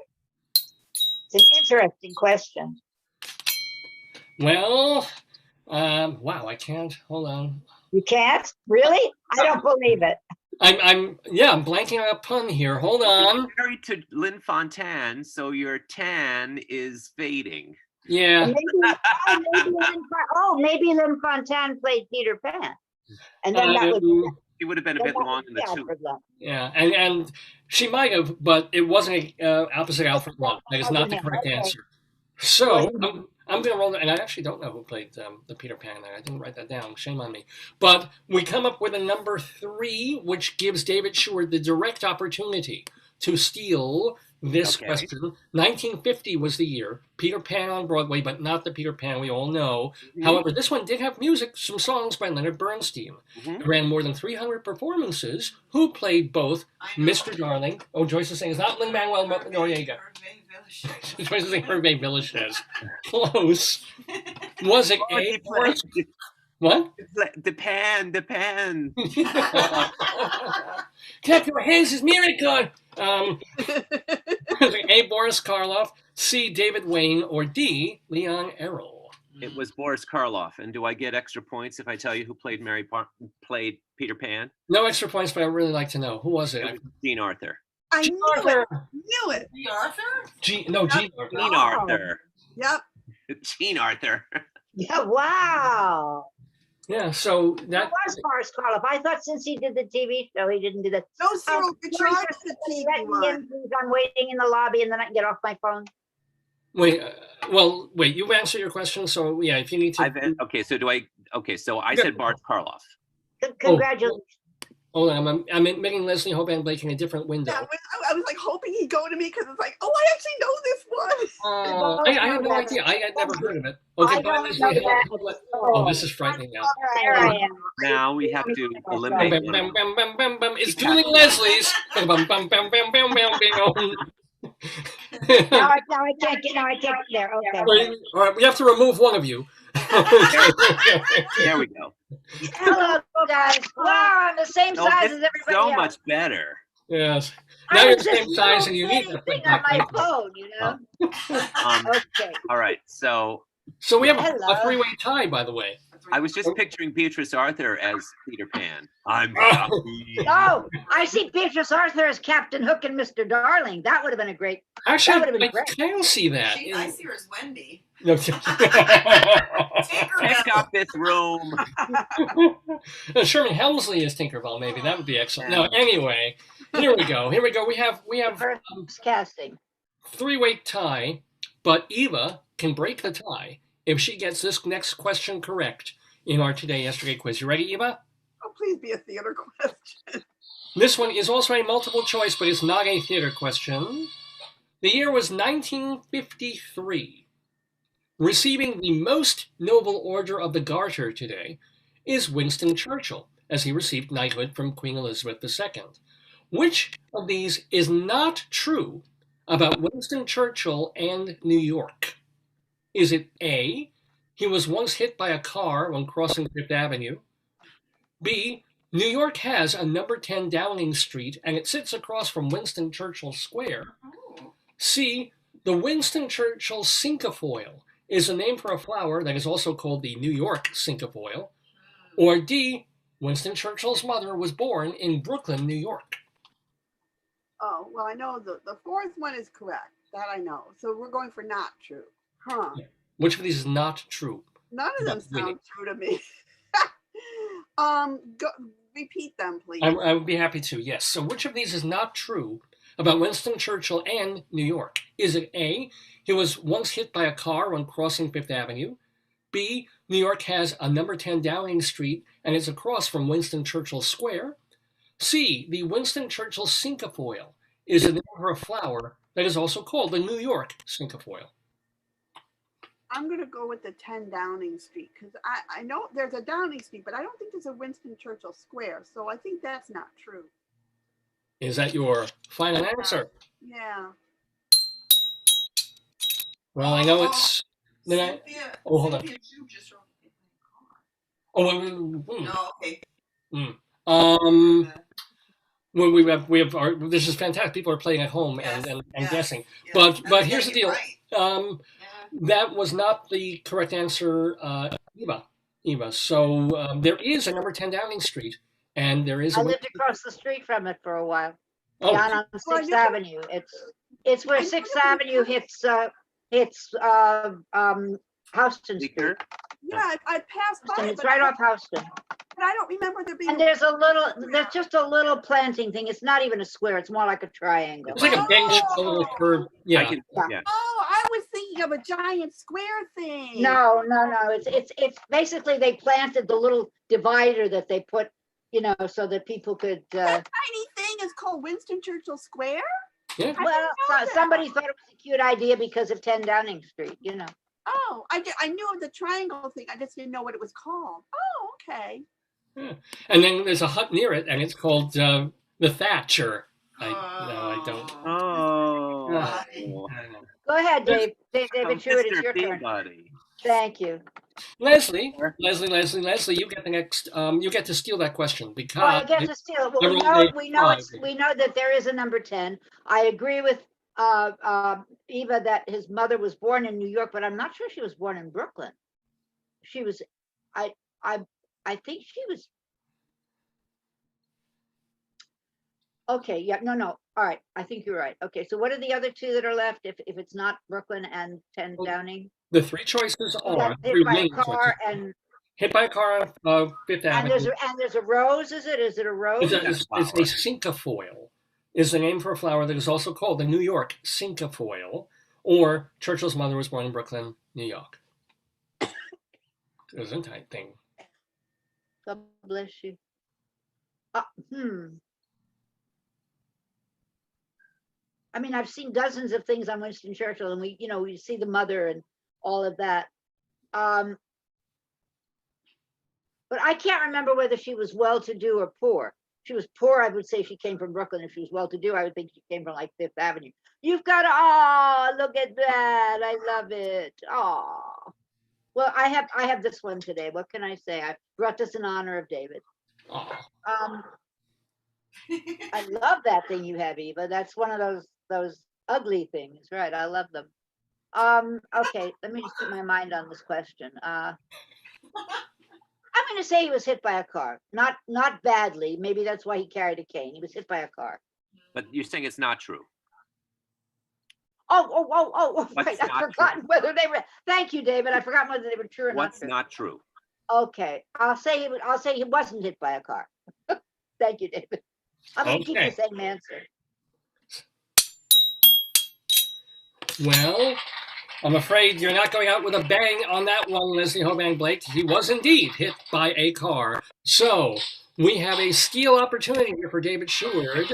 Which of these is not true about Winston Churchill? Is it A, the Winston Churchill cinquefoil is a name for a flower that is also called the New York cinquefoil, or D, Churchill's mother was born in Brooklyn, New York? Now, this is interesting because cinquefoil, I've never heard of it, and I think you wouldn't make something like that up. But Jenny Jerome, who was his mother, and she was played by Lee Remick in the limited series. I love it. Yeah. She lost the Emmy Award to Rosemary Harris, who played George Sand in Notorious Woman. Was born. Knows that. Of course. Yeah. Now I remember. I'm trying to remember, and her father was rich. I mean, that was the whole thing. Oh, okay. Well then. I mean, he was, but that doesn't mean that. Well, I'm trying to think, but there were rich people in Brooklyn. I think maybe she was born. I'm trying. If you say so. She was born in. She was. I guess the cinquefoil, because the mother was born in New York, and maybe she was born in Queens or something, but I think that may be a trick. Well, that was the nanny. We have overthought this question to the nth degree now. Right, and you know what? I'm going to say that she was probably born in Manhattan or Queens or Staten Island or the Bronx or something. So I'll say D. Oh. You'll say D, that it is untrue that his mother was born in Brooklyn. That's what I'm going to say. Wow. Once again, I have foiled all of you. It was the flower because, I didn't even know what a cinquefoil was, so that I purposely picked something tricky. It's 5 points, doesn't it, for the 5 points of... Well, what? Sorry, I missed that last. I thought it meant 5 points. I thought that, isn't that 5 points? That makes sense. Cinquefoils. But there is, however, a Winston Churchill aster flower, which is also called the New York aster. So that's kind of where that came from. But did you look up cinquefoil or something? Of course I looked up cinquefoil. I'm looking for different flowers. You just looked up a different flower. Yeah, of course I did. I outsmarted myself. Okay. Yeah. I said we all I couldn't have outsmarted you, but you had to outsmart yourself. We all thought she was born, and we all eliminated that one immediately. I didn't know if it was Brooke. I thought that was a trick. But anyway. Well, that was it. I wasn't sure about that either. So there you go. Born in, and that surprised me. I didn't know she was born in New York, let alone Brooklyn. I'm like, whoa. So. Oh no, we all knew that. Yeah, she was an American. Now the lovely part about this of getting they're so smart. Yeah, we knew that. the lovely part about this is we've gotten through round 2, and it's a 3-way tie. Okay. This is cool. I've asked my wife for a 3-way so many times. I get one here. So, ladies and gentlemen, we move on to round 3. With all those animals. You're welcome, Joyce.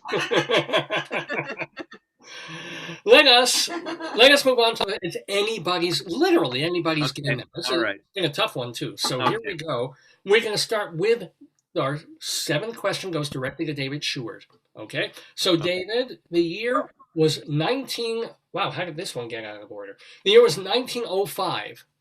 Born Okay. today in Kentucky is this writer who is the only person to have won Pulitzer Prizes for both fiction and poetry.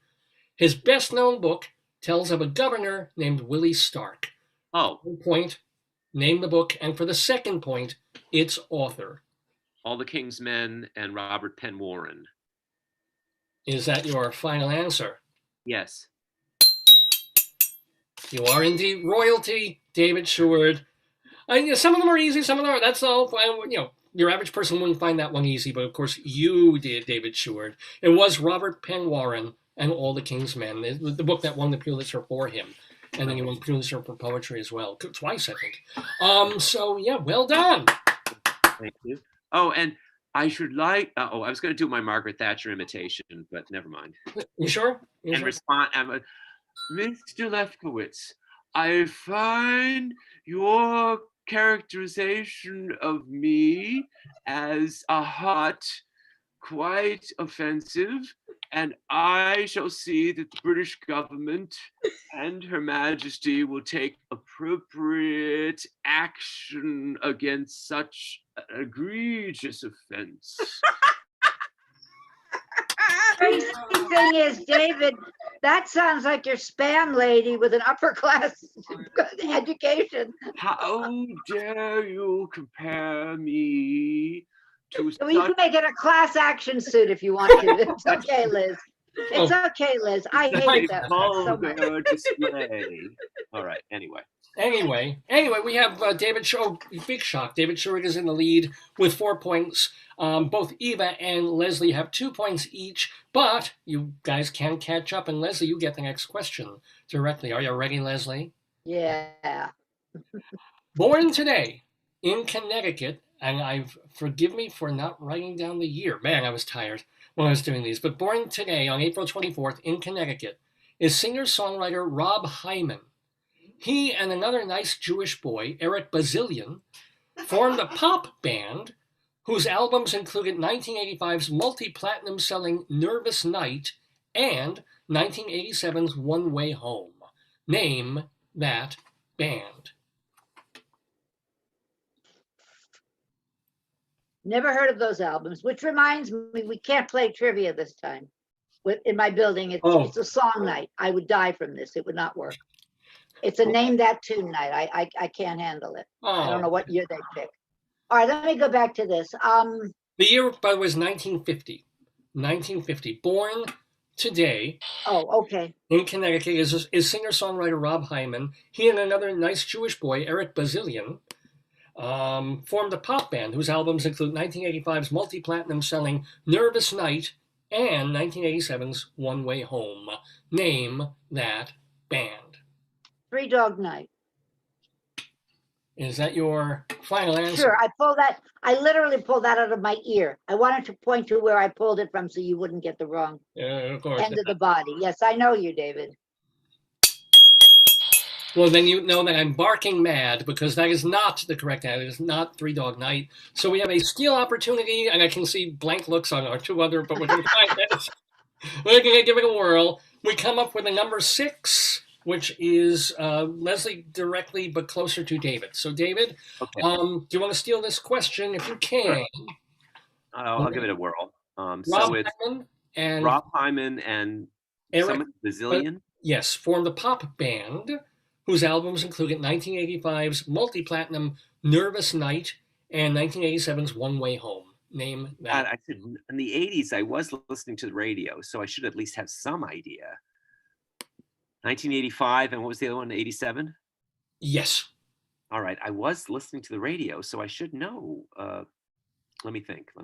Who was a pop band? It's not Aha, because they only had one song. It's definitely not ABBA, because they were Swedish. Let me see. Who was a pop band in the 80s? Try the B's. You did the A's. Go to the B's. Oh, right. That's not a hint. I don't know what the name of this place is. Let me think. Oh God. Beatles? Starland Vocal Band only had one hit. Um, uh, uh, let me think. Okay, a pop band from the 80s. Third Eye Blind. Ooh. Final answer? Yes, yes. Never heard of them. Wow, I didn't see that coming. I'm afraid that is not the correct answer. It was not Third Eye Blind. However, Okay. where'd you pull that one? Starlight Vocal Band was like 1970s, and suddenly you got like, wow, Third Eye Blind, but no.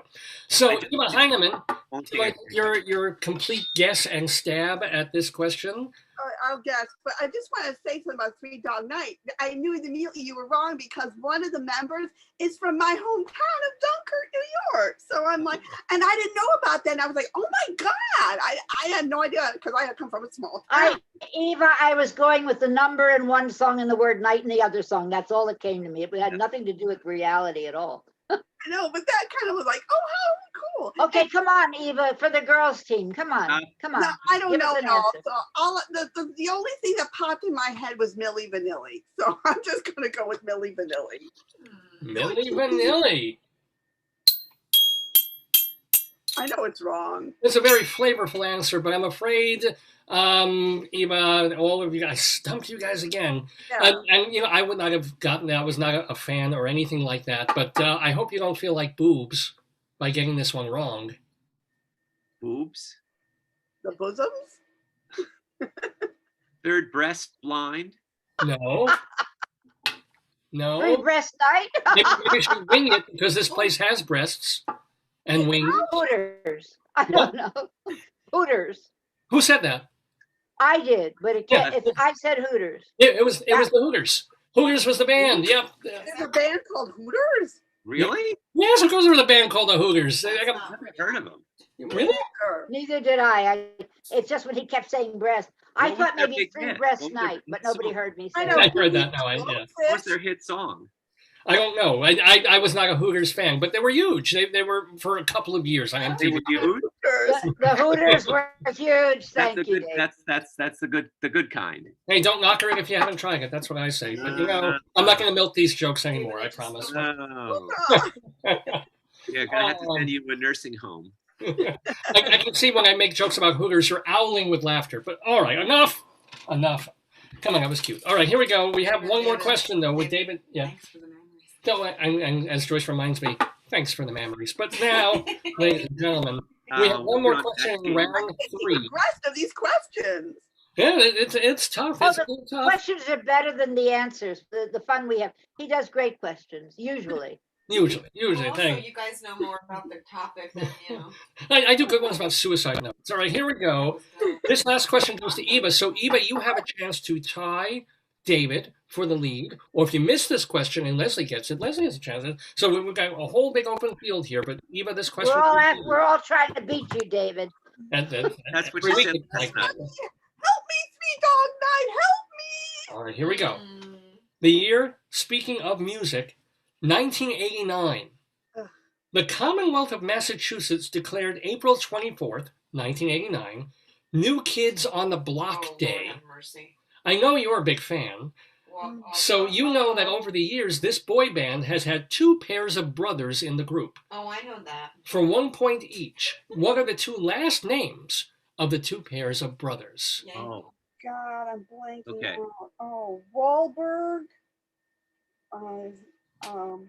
There's Mark and Donnie Wahlberg. And, what's the other guy? Oh, what's his name? He was on Dancing with the Stars. Oh, my God, I'm blanking on the name. I'm giving you the answer, but that's okay. She can get half for knowing half, right? If she gets partial credit, she'll get 1 point. We do sometimes split things like that, so... It's called the Dr. Seuss. all I can think of is Wahlberg. So, I can't think of the Jordan. What's his name? Oh God, it's killing me. Nope, I can't do it. I'll just go with Wahlberg. You know, we'll take a guess about the other one, perhaps, or Nothing's coming. I mean, no. Shibitsky or something. Okay. No. All right. Well, I will say this, Eva Heinemann, you get 1 point because that is a partially correct answer to that question. But we have a steal opportunity from the 2 other people here. So let me just give you that 1 point, and let me roll the die. Doo-doo-doo. And the answer comes, the die comes up number 4, which is closer to David Sheward, who seems to probably know the answer and will win the game. So, David Sheward. I don't know. I know Wahlberg was the one that came into my mind. And I know it's not the Jonas Brothers because they were in another bunch. Weren't they just the Jonas Brothers? And I think, and there was Hanson, but they were Hansons. But as far as New Kids on the Block, huh? Yeah. I get them all mixed up, like 98 Degrees and all of that stuff. I don't know, Lefkowitz. I wish. Is that your final? Yeah, I don't know, Lefkowitz. Oh, I thought you were going to hit the Fahrenheit with 98 degrees, but no. And alas, no, it was not Lefkowitz, not another nice Jewish boy, or not so nice Jewish boy. So, Leslie, would you like the opportunity? You might as well save your breath on this. I have no idea. I can't think of any other brothers. The Wahlbergs I knew. I can't think of any other. I mean, I think I know who was in the band. I don't remember any of the others being brothers. So from another mother. So I don't know. Well, okay. So nobody gets that second point. But Leslie, I'll give you a hint. This won't count. But you actually said the name in your previous answer. I don't even remember my previous answer. For the previous question, I mean. Yeah. What? I don't remember the question. It was about it was about the band. We were looking for Hooters, and you came up. Oh, and I said Three Dog Night. I don't know who did Three Dog Night. The Knights. The 2 brothers. The 2 brothers were named Jordan and Jonathan Knight. Oh. Oh, Jordan. Even with a clue, I didn't get that. And they were Ted. Even with a clue, I didn't know that. They were Ted Knight's nephews, right? Well, I'm sorry, what was that? They were Ted Knight's nephews, right? I'm joking. I did get the Jordan right. I did get the Jordan right. I just couldn't remember his last name. Yeah, you said Jordan. I thought you'd get it, but no. Yeah, I never would have gotten it. I have no idea who that is. I never knew his last name. Knight. Jordan Knight. I never knew his first name. and by the way, Joey McIntyre and Danny Wood were the other. Yes, I remember Joey McIntyre. Of New Kids on the Block. What about fat one? Joey Fatone. No, wait, what's Fatone? 98 Degrees. No, that's In Sync. She's singing In Sync. I didn't know this thing. Well, here's the deal. You've all been in sync with each other playing this wonderful edition of Today, Yesterday game. We do have a tiebreaker that we do just for fun. But before we get to that, guess who won the game? Did David win or did Eva win by half a point? No, David won with 4 points, followed by Eva with 3, and Leslie Hoban Blake on the board with 2 points. So give it up the rear. Oh, there you go, David. So here's the deal. We normally do our tiebreaker anyway by having people write down the name of it. It doesn't count for anything. So how did I say we were going to do this, Eva? Because Eva can't write. Eva, so why don't you, when they hold it up, Eva can just say it verbally at that same time. Right. So what will happen is I will ask David and Leslie, you can write down the answer to this and hold it up when I say 3, 2, 1. But Eva, I will ask you to actually say the answer if you know it. When you do at the Eva, time. can you run out and get a kid from the street to write it for you? I'm sorry. Shabbos boy. A Shabbos boy. Right, Shabbos right. boy. A Shabbos boy. Right. I know. Where's your Daverhood guy? You need this. You need this now. Anyway, this you may all. I'm kind of hoping you all get this one. This will give me a little warmth in my heart. You just might. All right. So are we all clear? So Yeah. Eva will give a 3, 2, 1 countdown. You'll say it. The other 2 will write it, and I'll say the question twice. The year 1965, closing tonight at Broadway's John Golden Theater, is Comedy in Music Opus 2, featuring Leonid Hambro as accompanist and comic foil to what musical prodigy comedian? So don't say it, but if you think you know or write it down. And I'll read it again. 1965 was the year, closing April 24th, today, on Broadway at the John Golden Theater, Comedy and Music Opus 2, featuring Leonid Hambro as accompanist and comic foil to what musical prodigy comedian? Okay, I'm going to give a 3, 2, 1 countdown, and then I'll ask for your answers. Are you ready, guys? 3, 2, 1. I don't know. Oh, we have 2 yes answers. That is absolutely correct. The answer is Victor Borge. Oh my gosh, I was thinking Victor Borg, but I thought, no, he wouldn't be a kid then. I thought he was too old to be it. Back in He died in the 2000s. He lived to be 91. yeah, he lived a long time. He It was- was My 1965. family adored him. We would listen to his comedy albums all the Saw him at time. Chautauqua. Yeah, I loved him, but I thought he was a kid back in the 50s, not the 60s. Well, in the 60s, it would have been probably in his It was Yeah. that's why it's called Opus 2. He had a show in the 50s. Yeah. Called Comedy, and then he Comedy he came back with why he needed a foil. I don't know. He really Yeah, never that- needed anybody, It set the as record. the song says. It set the record for the longest running solo show on Broadway for a while. And I think then it got broken by that guy who did Defending the Caveman. So how old was he in 65 then? He would have been Oldish. David can't Probably see younger it. than I am now. Hold on. in his 50s. He would have been in his 50s. Yeah. Hold on. Victor Borge. Oh, I love Google. I do love me some Google. Hold on. He was born in 1909. So he was what? He was born in 1909. Yes, Oh, okay. you said prodigy, which makes me think of a child like Mozart. Oh, I was thinking like, oh, it can't be Victor Borg because he wouldn't have been like a child then. No, Eva, Mozart's one-man show didn't run as long. Yeah. Now, even in my defense, Gary Victor Borge Coleman. was a child prodigy musician. So that I guess I should have said was an adult person. Yeah, because I mean, I immediately went to Victor Borg, of course, but Oh, you know.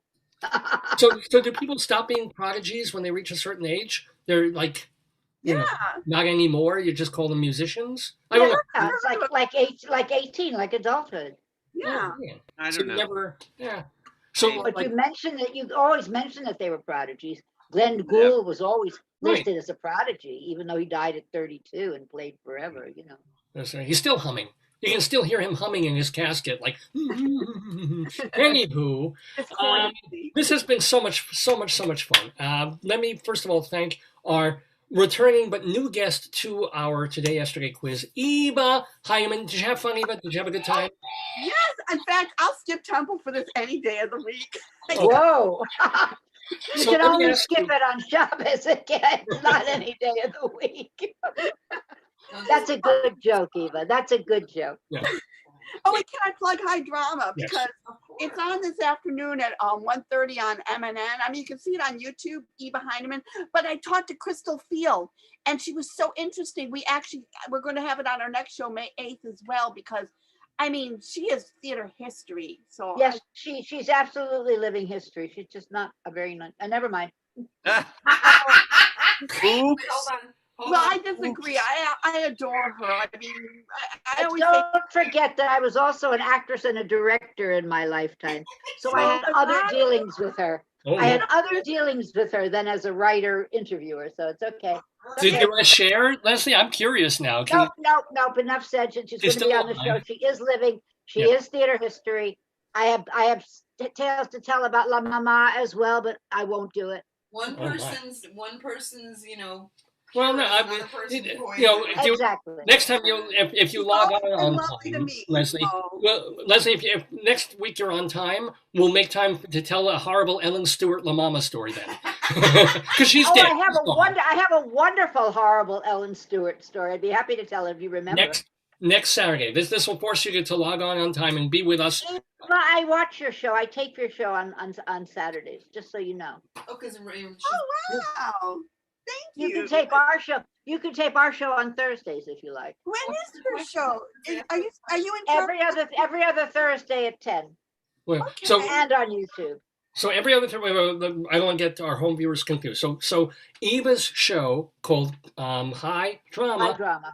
you can watch on mnn.org at 1:30 live today, I mean, the show isn't, but it streams live. It's not like on MNN you can watch it at any time. It airs on cable TV, mnn.org at 1:30 today. If people miss it or they want to see it elsewhere, they can watch it where? Your Facebook page? Is there, on YouTube, What and is on the my channel? Facebook and on my Twitter. I put it everywhere. And remember that it's Eva Heinemann. If you're looking for her name, she has a double N on the end. HEINEMA double N. Eva. And I'm not the Japanese anime from Monster. I actually am. I have a character in a Japanese anime I discovered when Googling my name. It's like, I'm not a cartoon character. Yeah, one time I tried Googling and I was like, holy, what the heck? Yes. I always thought you were a cartoon character. Gee, this confusion. Well, that's why David watches you, because he watches cartoon characters. Joyce is saying she's real. She's real. And I didn't know. She actually real. By the way, the Japanese made me into an animated sex octopus. It's horrible. Leslie Hoban Blake, now you were talking about your show with Charlie. Now that one is called Critics Circle, and that one is also on a YouTube channel called Critics Circle. No, yes, the YouTube channel is called Critics Circle, right? Right. Right. And yes. it's also on Yes, MNN, yes. but you can watch it on MNN on alternating Tuesdays. Alternate Thursdays. For some reason, this last week they repeated it, and it went on automatic taping on my DVR, which I wasn't expecting it to do. But we're regularly. I think they're running out of product. I don't think enough people are sending stuff in necessarily. Right. But yeah, we're every other Thursday. So this coming Thursday, you can watch either a repeat of what we just did or a new one. We're too late for a new one this Thursday. So, but people can watch it at any time by going to the YouTube channel. Right. Yes, you can go to YouTube. Right. Now, David Sheward, you're not, amazingly enough, you're doing neither a podcast nor something, you put pen to paper. Well, you don't put pen to paper. You actually go to a keyboard and write stuff. What's a blog? Did you blog anything or did you review anything this week? I put up my Oscar predictions. Ooh, where? Which are on Theater Life, and they should be on Cultural Weekly soon. TheaterLife.com, culturalweekly.com. You wouldn't give us a little taste, would you? Yeah, of course. I think that Nomadland will get Best Picture. Yeah. I think Chadwick Boseman will get Best Actor. I think the Best Actress race is really very tight. So I think I said Frances McDormand, but it could be Carey Mulligan. See, I want Viola Davis to win. I really think that she knocked both of them out of the park in terms of acting. It is acting we're talking about, not the other two are. Well, it's also the fact that her role is not as prominent as I see. Okay. Ma Rainey does not have as much screen time as. Well, blame August Wilson for that. I mean, it ain't her fault. It's August Wilson. When he wrote the play, he didn't think, I want her to get a leading role as opposed to. But he titled it Ma Rainey, so one would assume. I'm just pulling. But I'm just saying, I maybe she will win. She won the SAG award. Yeah, I do think it's because of the acting, how much acting went into it. Yeah. And then second to that, I would say Carey Mulligan, and third to that was the sleepwalking performance of Frances McDormand, who just sort of walked through as Frances McDormand in a documentary. I thought. I don't agree. I thought she conveyed quite a bit. It was very subtle, but I thought she conveyed quite a bit. Okay. Daniel Kaluuya. Daniel Kaluuya, I think that's how you pronounce his name, for Judas and the Black Messiah. Although I thought Lakeith Stanfield was better, but it'll be the other guy. There's actually Judas in the Big Black Raincoat. That was Big Black Raincoat. I won't touch that one, and neither did he. Yeah, that's right. Well, he needed it for Ma Rainey's Big Black Bottom, I'll tell you. Ma Rainey's Big Black Raincoat. Yes.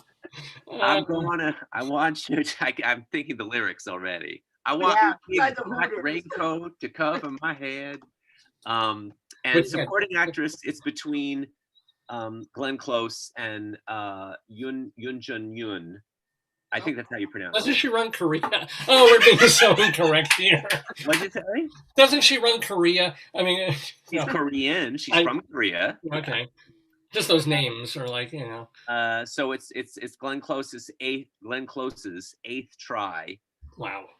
She's like the Susan Lucci. But so I call that category the Battle of the Feisty Grandmas. because Oh. they both played feisty grandmas. Cool. And on the one hand, Did- Glenn Close, she Did gave you a very good consider performance. Hopkins at all? Who? He might Hopkins? win. He's like he might, but I think they're going to go with Chadwick Boseman because he passed away. Someone called that a horror movie. I'm not going to watch it. I couldn't Well, couldn't it is. handle it on stage. It's very They sad. called. It's more than sad though. It depends on how old you are. The What, father. you know. Yeah. Yeah, we're it talking depends about on the how old you father, are. which is about dementia, and the main character is suffering dementia, and it's all seen And, from. and I had trouble with the play, and that was brilliantly done by Frank Langella. So What a I Tony Award. can't watch it again. It's interesting. can't A do that woman to my- at the movie theater that I went, I saw it in a movie theater, an actual movie. Wow. And one of the other women said, "Oh, I was so confused. I didn't know what was going on." And I said, that's the point. Right. But yeah. more importantly, is Diane Warren, after 13 nominations, is she finally going to win? Diane, who? Warren for song. Oh. Which song did she write? I don't remember it. It was on the news and I heard it in passing, but it was some obscure movie. It wasn't a movie that, Okay. and the song was obscure sounding, but she's been nominated like 13 times. Oh, and really? never won. That I I think our didn't song is Do the Pop. I think Soul is going to win for best song. I think that seems to be across the board the idea. Oh no, or the one from the Chicago 7, Chicago 8, Chicago 7. What are they calling the movie? Chicago. Let's 7. try on the Chicago 7. That was good. I really enjoyed And, it. But we're all rooting Yeah. for Leslie Odom Jr., aren't we? No, I mean I like him. I liked his The performance. theater person. That's not. I liked That's him. how I'm going. That's how I'm doing it. Even. I liked him. I thought he was very good, but I thought Daniel Kaluuya, or how do you- Kaluuya. Now you've got me. I Yeah, used to know how to say You're it. milking that, Kaluuya. David. Kaluuya. and Lakeith Stanfield were much more. Gave more. I liked them better. No, I'm talking about song. Didn't Leslie Odom Jr. Oh, write for a song? song. Yes, he might win for song. You're right. He's also nominated for song. Cool.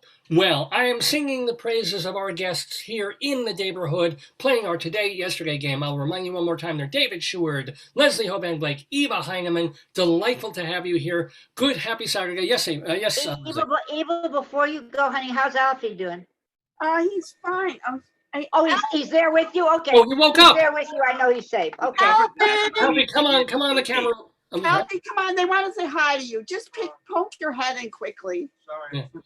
That's okay. Oh, here, take The head your on the hat shoulder off. head. Yes, let's see. They want to say hi. They've known you since you were a baby. Hi. Hi, Alfie. Hey, Alfie, how you doing? Remember us, but we remember you.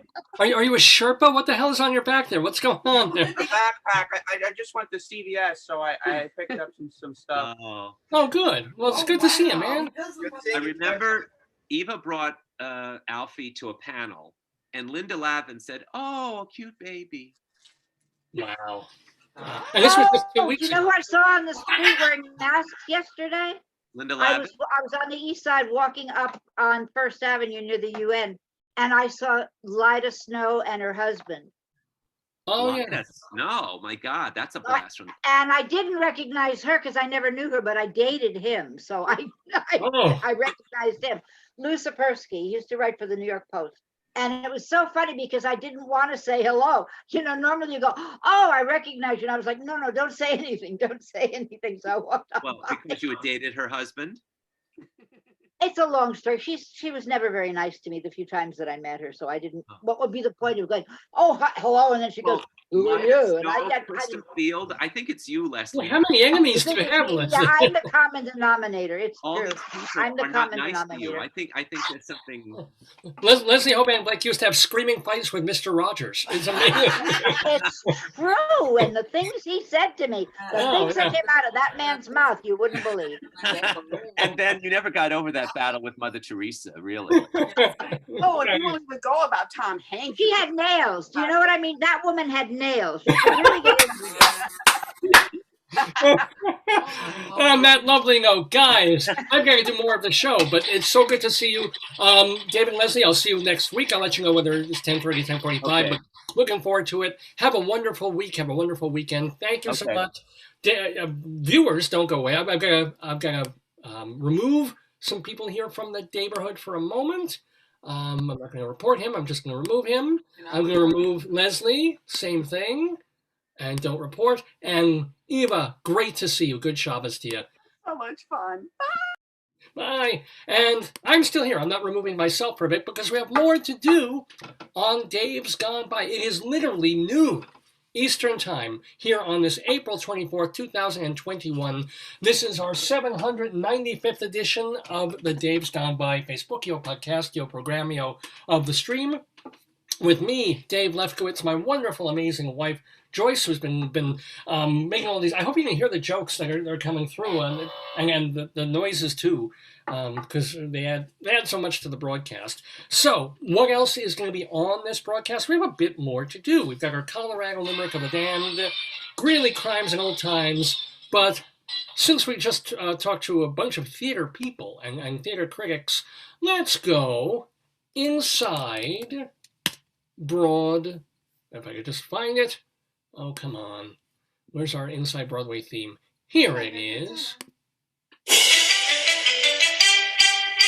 Inside Broadway, a look at theater in New York, Colorado, and beyond, brought to you by TotalTheater.com and Performing Arts Insider, the Bible of Broadway.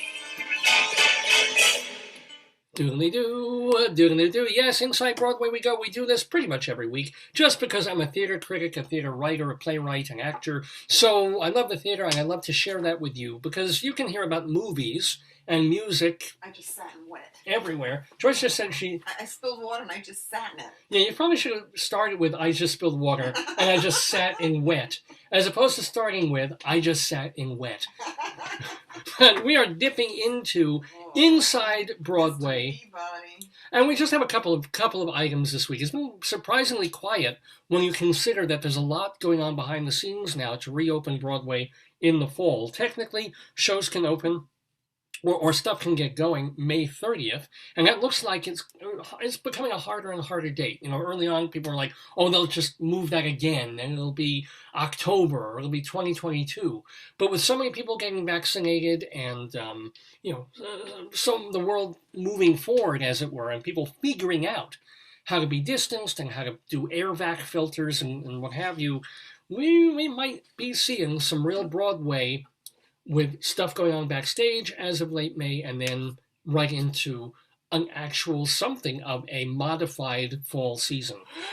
But we want to let you know something about Off-Broadway, that after 34 years at the helm, James C. Nicola, I'm not sure if it's Nicola, but I think it's Nicola, the artistic director of New York Theater Workshop, is going to be leaving New York Theater Workshop at the end of June of next year, of 2022. He's retiring. But check out the legacy of New York Theater Workshop while this guy was at the helm. He was there when Rent happened, right? It was an off-Broadway show, started there, then moved to Broadway, became this enormous thing.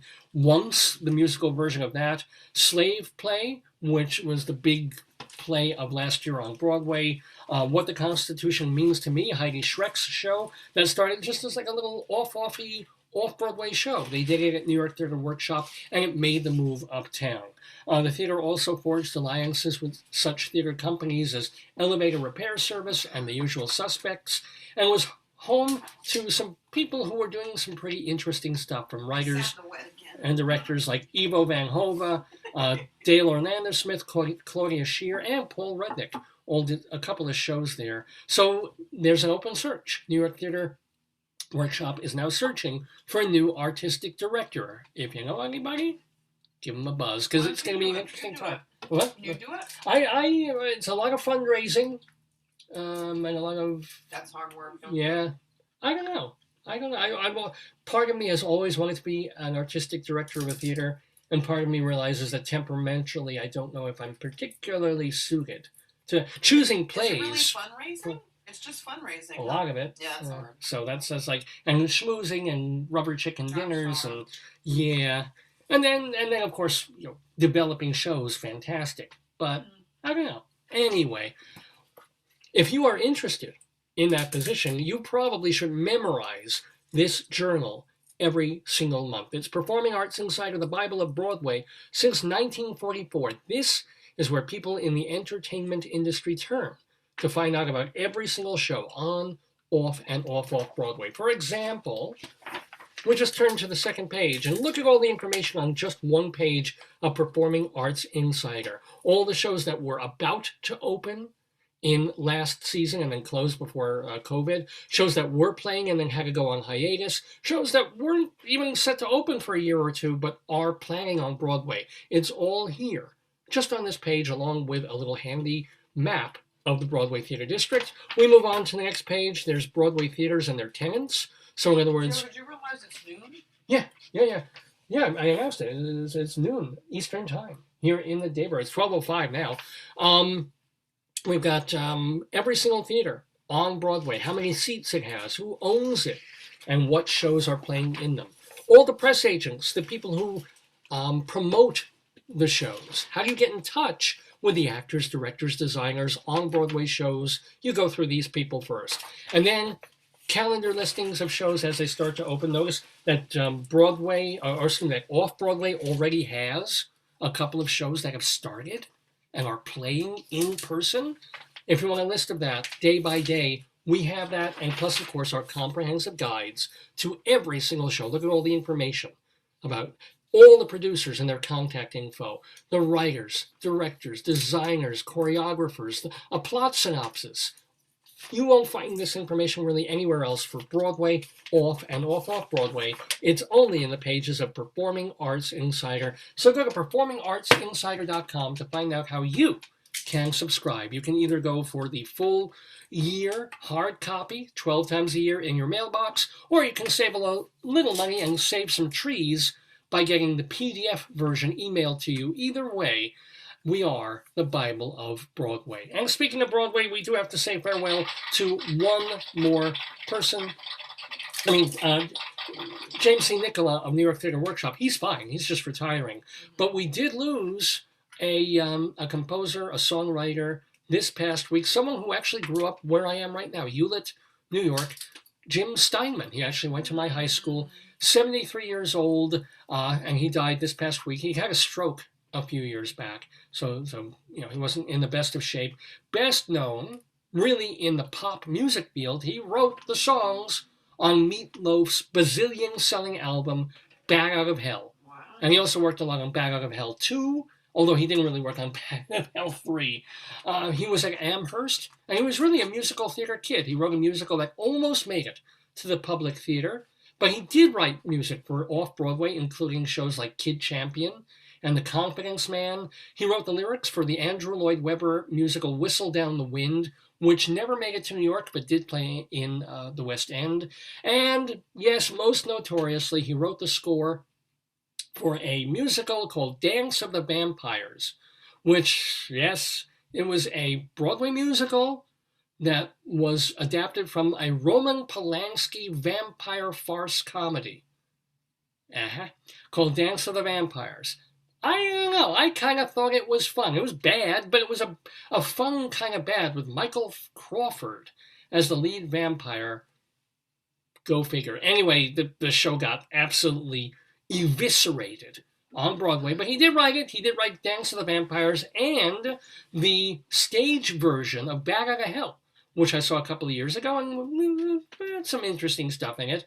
And he contributed a couple of songs to the Broadway musical version of Footloose. And, I did not know this, Jim Steinman wrote Bonnie Tyler's monster hit, Total Eclipse of the Heart. Wow. As well as some songs. Yeah.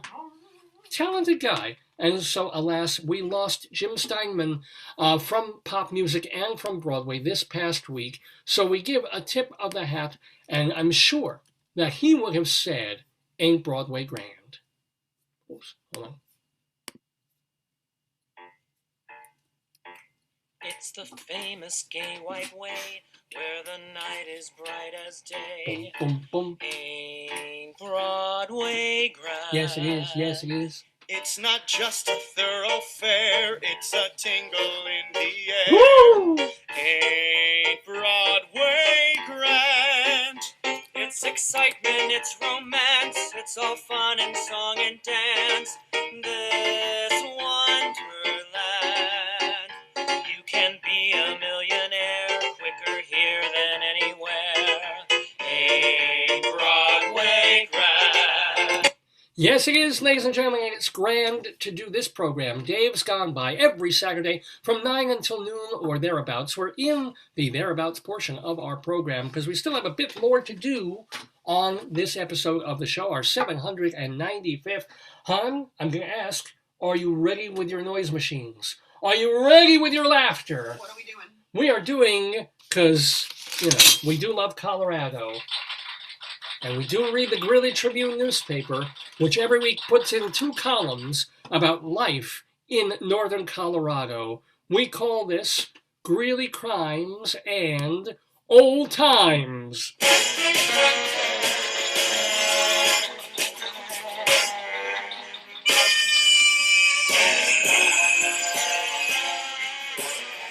Yes, indeed. Greeley Crimes and Old Times. And this is one column is in the paper, and it reports phone calls that come into Greeley-Weld County Police Dispatch. And the other has to do with items that folks at the Greeley Tribune found in their newspaper back in 1921. So they go through all these old papers and find the cutest, funniest, most nostalgic things. We mix them up for this segment that we call Greeley Crimes and Old Times. Han, are you ready to get criminal? I am ready to get criminal. Let's get criminal. Oh, you're getting criminal. Oh, do I have viewers? Do I have... Somebody put a face. I don't know what it was. Oh, well. Well, thank you, folks. Thanks for See what the face was. tuning in and saying hi. A caller on 24th Avenue reported that a branch had broken off and was on top of their house. Caller wanted to know what to do. Notice they called the police about this, as opposed to a gardener, as opposed to Cablevision or something. It's like, yep, a branch falls off a tree, is on your house, and, bring the cops over. Maybe they're turning over a new leaf. I'm sorry. I'll go on to the next one. A man on 12th Avenue Court reported that he received videos from people stating that he was put on blast on social media.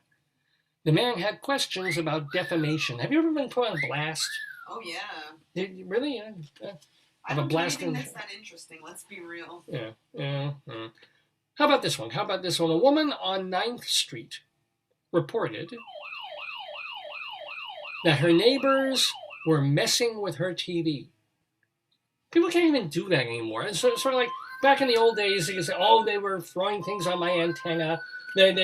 The rabbit ears, they were blocking the World Trade Center. It's like, no, you can't. It's coming through wires in the ground or something. I don't know. Anyway, this will soon happen in New York. This is Colorado, but I guarantee we will have reports like this soon enough. A woman on 13th Street reported that 2 teenagers asked if they could shovel the snow from her driveway, but then they stole the marijuana off her front porch. Those teenagers. If you want the ganja, just ask for it. Yeah, right? Yeah. You come over, can I borrow a cup of weed? Yeah.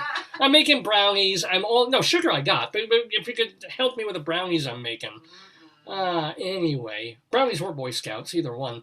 Speaking of neighbors, a man on 7th Avenue reported seeing his neighbor on camera standing on his doorstep.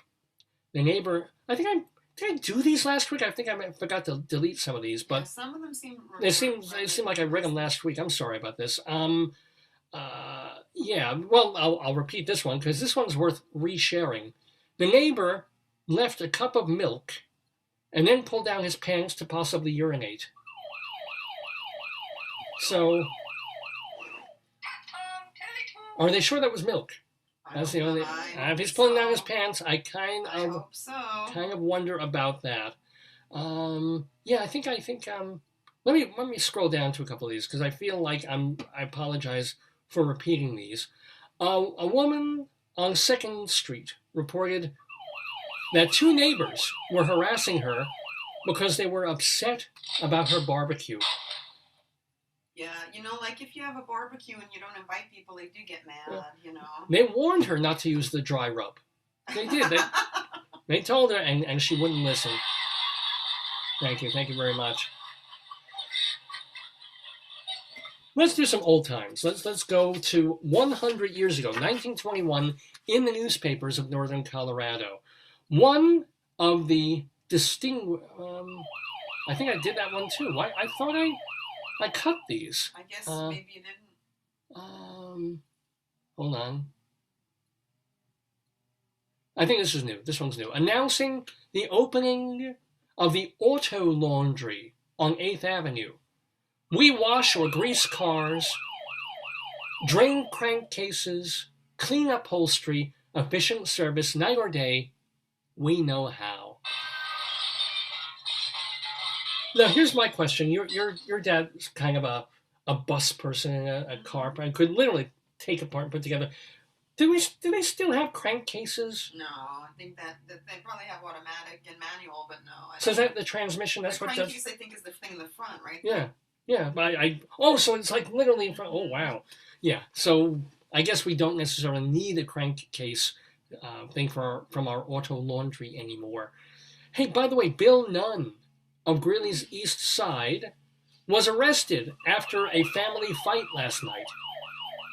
He told police he got angry when family members criticized his father, who met death by hanging. Oh, God. Well, this angered Nunn, and he attacked the other family members. I'd be like, yeah. I don't know. I think it's a compliment if someone tells you that your dad is well hung. You know what I'm saying? And I think you don't. We're doing Greeley Crimes and Old Times, ladies and gentlemen. Let's have another old-timey thing. Boys living by the railroad station, well, they've gotten into trouble with their .22 rifle. Dig that. This is boys now. They shot out the window of a passing train. The day before, they shot one boy named Blue in the bridge of his nose. He's all right, but the police are investigating. You wonder when they say boy, it's like, is it 14-year-olds with 22 rifles going around shooting people in the nose? I don't know. Anyway, but I guess any story about violence is better than none. Okay, Bill Nunn. All right. That was the previous one anyway. I screwed that up. Anywho, hey, we have an advertisement, ladies and gentlemen. We have an advertisement from 1921. This is a special note to the finder of My Lady's Latchkey. Please return it. Don't ask me how I lost it. It opens the door to romance, mystery, and love. $500 reward, K. McDonald. We're just, kind of like, what? And then of course, I did some Googling, and that is an advertisement for a film back then called My Lady's Latchkey. So it's just getting people interested in the movie. I thought it was kind of cute. Oh, and speaking of live entertainment or any kind of entertainment, all of Greeley is invited to an outdoor revival Wednesday night at the corner of 9th Street and 7th Avenue. The subjects will be The Unpardonable Sin and If I Die and Lose My Soul, Who Cares? I love that. I think it's more meant to be like a cautionary thing. I don't get it. Or that God or Jesus is going to care. But it's just something the way it's written. It's like, if I die and lose my soul, who cares? Yeah. I kind of dig that. Anyway, let's get back to some more modern day criminality. A woman on 16th Street reported that there was someone on her roof. Oh, wait. Sorry, wrong one. Yeah. Wrong one. Okay. Someone was on her roof dropping things down the vent into her laundry room. I wonder if they were fiddles. Maybe a Jewish woman, yeah. I don't know if you could do. I guess that would be. Wait. It wouldn't go. It would go into your. Where does the chimney go? It would go out your fireplace. Yes. If your home doesn't have a furnace, okay, but it wouldn't be in the laundry vent. No, she's thinking of a laundry chute. Yeah. Get the noises ready, ladies and gentlemen. I forgot to bring him out. Oh my goodness.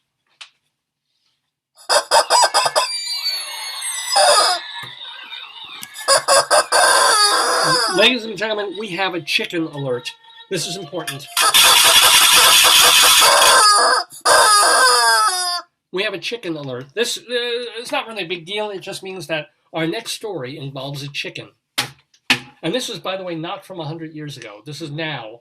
A caller on First Street reported that their neighbor's chicken was in their backyard, and the caller said the neighbor couldn't catch the chicken. Yeah. This is what... Would you... I don't know. I mean, I guess you would call animal control, maybe, or... I think they need to call Dr. Phil. With a butterfly net, yeah. I think they need Dr. Phil. Maybe they should spend more time choking the chicken, but don't know what that means. A caller on 7th Avenue. Oh, they're concerned about violent crimes in her apartment complex. How'd you like to get this phone call from someone in your city, in your vicinity? The caller said that there is, quote, a strong smell of death all throughout the first floor. Oh my God! Not like a bad smell. Not like, something stinks in there, like someone left their fridge. It's like, no, a strong smell of death all throughout the first floor, yeah. Meanwhile, a caller on 8th Street reported smelling a strong odor and was concerned that there may be a body or something in a storage closet near the front lobby of the building. Maybe that's an issue. Then they gotta get some. That's a real. That's a thing. That's legit. Yeah. You know. I mean, it's just like, but the good thing is, it's Weld County, and both these dead bodies were masked, which is rare now for Weld County. It's kind of amazing. There's a little Weld County joke there. A woman on 29th Street said her cousin. This can happen. In fact, this is what should happen. Her cousin walked into the wrong apartment and was bitten by a dog.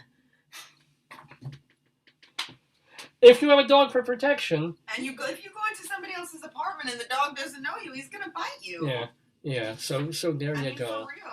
Now, one of the things that we do every week on Greeley Crimes at Old Times, as part of the segment, is we leave, briefly, Colorado and northern Colorado, and we look for a story from elsewhere in the world. Just because we like our stories weird from wherever they come from. So, and sorry about the double preposition there. This time we go to Daytona Beach, Florida, for our elsewhere story. Daytona Beach, Florida, on Greeley Crimes at All Times. You know, it's not unusual for rocks and other debris to crash through a windshield and injure a driver. But here's a new one. A 70-year-old woman riding with her daughter on Florida's Interstate 95 suffered a gashed forehead on Wednesday. Why? You want to take a guess at what happened? What happened? What came through her, smashing through her windshield? A chipmunk? That's pretty cute, but bird? You're close. You're so close. A turtle. What? A turtle smashed through the windshield of her car. The daughter pulled over and got help from another motorist. According to their 911 call, both were surprised by what they found. Quote, "There's a turtle in there," the man came over and saying. "A turtle?" the daughter exclaimed. "An actual turtle?" The mother's head gash bled a lot, but she wasn't seriously hurt. The turtle, they assume, was likely crossing the road. He was crossing the interstate and got knocked in the air by another vehicle. "I swear to God," the daughter told 911 operators, "this lady has the worst luck of anything." The turtle, on the other hand, had the best of luck, just a few scratches on its shell. What? And they released it into the nearby woods. Turtle shells are good, man. Isn't that great? It's so crazy. Like, what is going on? Yeah.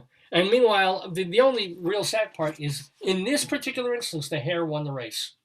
So there you go. Anywho, let's do one or two more Greeley Crimes and Old Times, and then we'll move on to finish out the program. For example, a man reported that a woman approached him stating that she was a police officer. No, you know that's not going to be good. And needed to get his keys and wallet. The man said the woman was in plain clothes and didn't have a badge. The man obliged with the request. What? And now he doesn't have his keys or his driver's license. He deserves it. Yeah, I know. How could you make that mistake? I mean, she didn't even bother to put on a fake costume shop uniform, and she's still like, we still have such police fear, no matter what color you are. That makes no sense. And it's like, oh, she wanted my keys and my yeah. He wants them back. Okie dokie. Let's maybe do another old time or two at the Shackley Farm near Hudson in Colorado.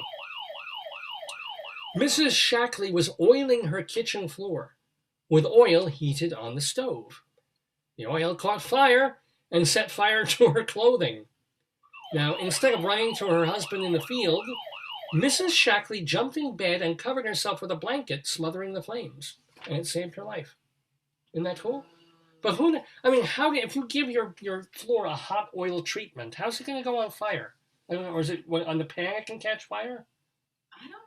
That's so weird. I don't get it. Don't go to their house. That's what I would say. No. Or if you do, certainly don't show up oily.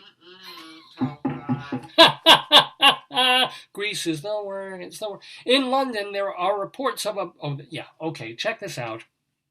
Apocryphal stories, even back then. In London, there are reports that a boy kidnapped by a leopard. Oh, is that the right one? Yeah. The boy grew up to become leader of the pack of leopards, and he's now being taken back to his home. His father is watching him closely to make sure he doesn't run away back into the woods.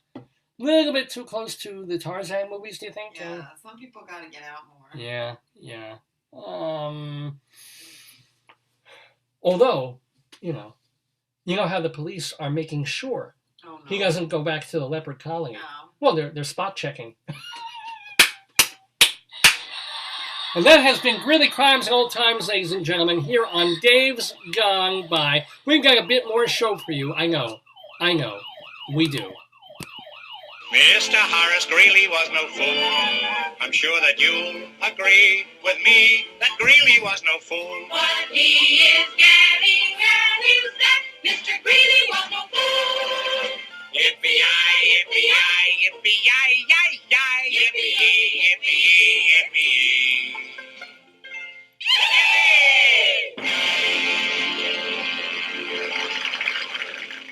Yes, Greeley Crimes and Old Times. We do it every week on Dave's Gone By. We do this show every week. It's called Dave's Gone By.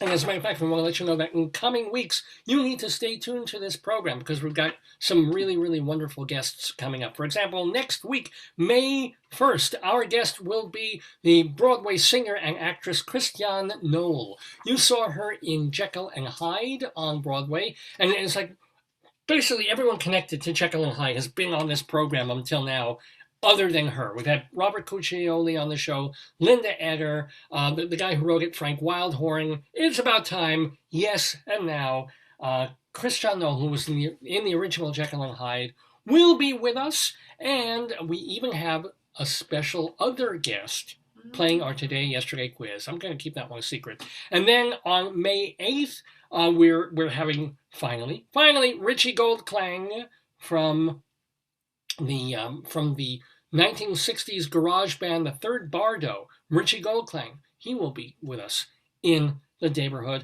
And then on May 15th, Kimberly Faye Greenberg, who does a one-person show about Fanny Bryce. She will be talking about that again with Rabbi Saul Solomon. Rabbi Saul, of course, is a friend of the Daverhood. He was on our very first episode of Dave's Gone By back in October of 2002. He's been with us ever since. Find out more about him, Rabbi Saul Solomon. So it's shalomdammit.com is his website.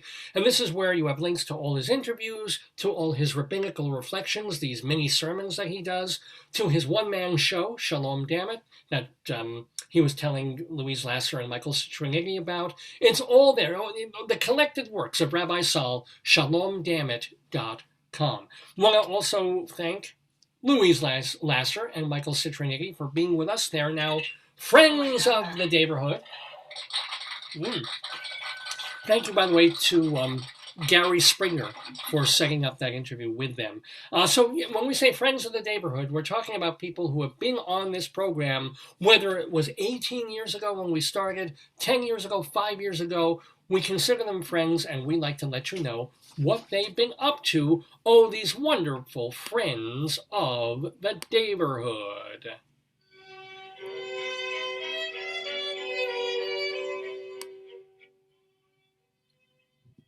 So, for example, we keep tabs on them. We let you know what they're doing. Steve Kaplan is starting his new 4-week Write Your Comedy Screenplay course. It's actually starting today. So you want to go to kaplancomedy.com. Steve Kaplan, of course, was one of the founders of Manhattan Punchline, the off-Broadway theater, many, many years ago. He is still teaching how to write funny stuff. Steve Kaplan, kaplancomedy.com. Tomorrow, Mike Agranoff is part of the New England Folk Festival. It's online, and you can watch it at NEIFA,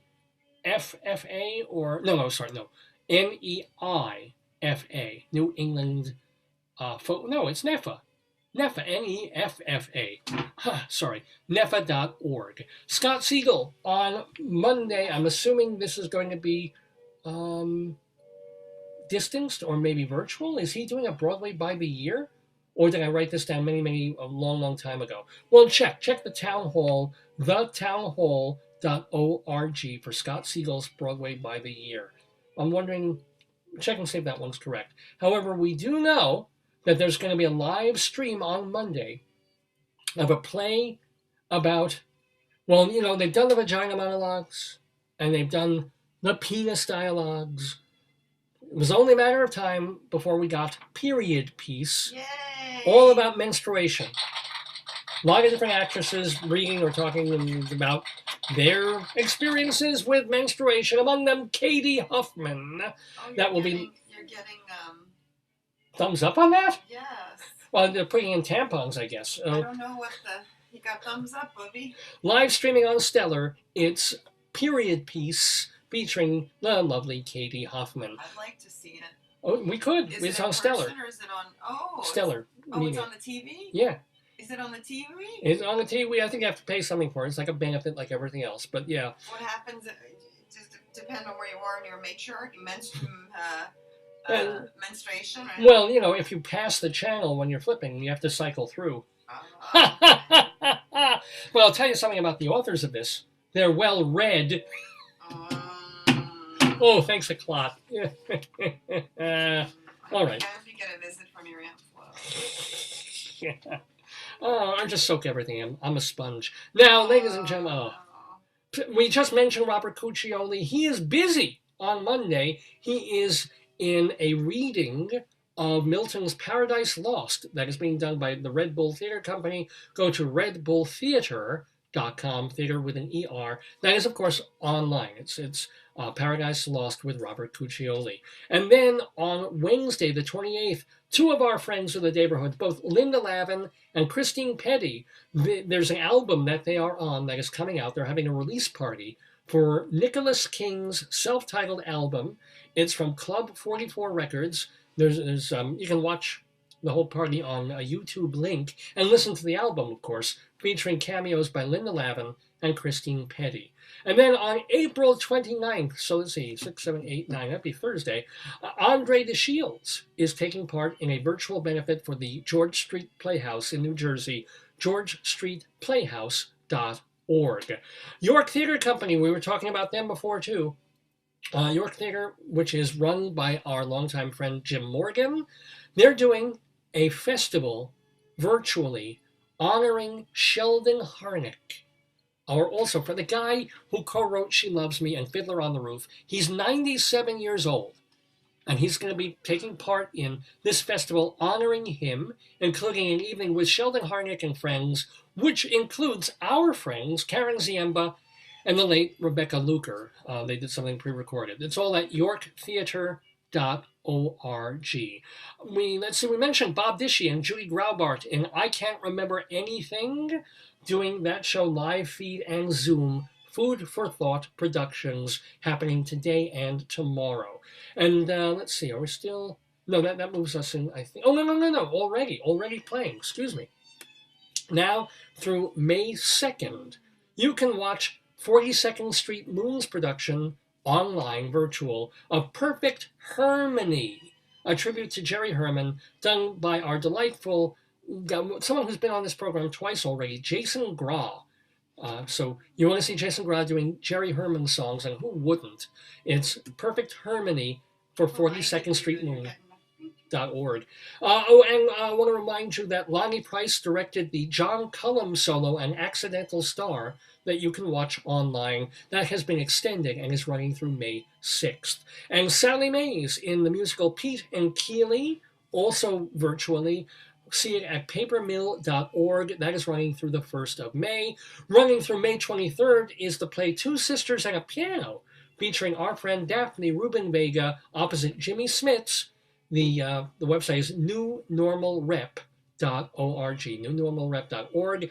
And also, oh my goodness, a lot of stuff happening from May 1st through the 3rd. So this coming weekend, Michelle LaRue is doing a double bill of solo plays of stories by O. Henry and Kate Chopin, metropolitanplayhouse.org to watch those. Want to remind you that Evan Seplow founded and edits StageBuddy.com for a whole website about things to do in New York. Dr. Demento, old and new shows at drdemento.com, and Bob Cudmore doing podcasts of upstate New York history at bobcudmore.com. Those, my friends, are quite a few of the friends of the Daverhood.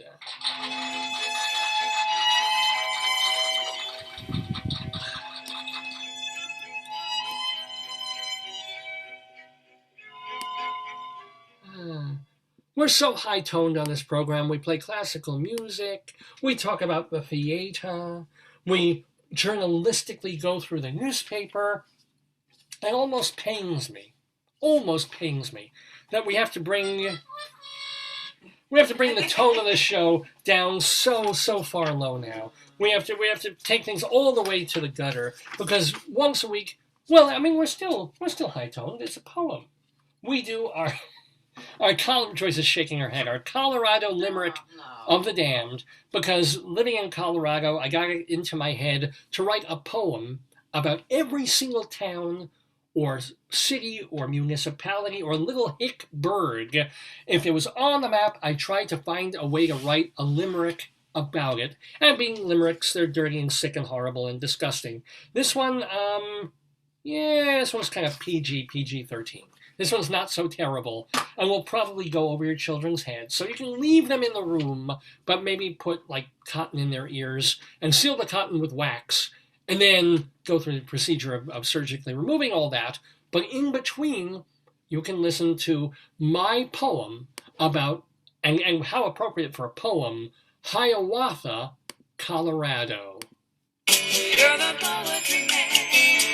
A limerick is a comic verse of 5 lines, in which lines 1, 2, and 5 will end with words that rhyme.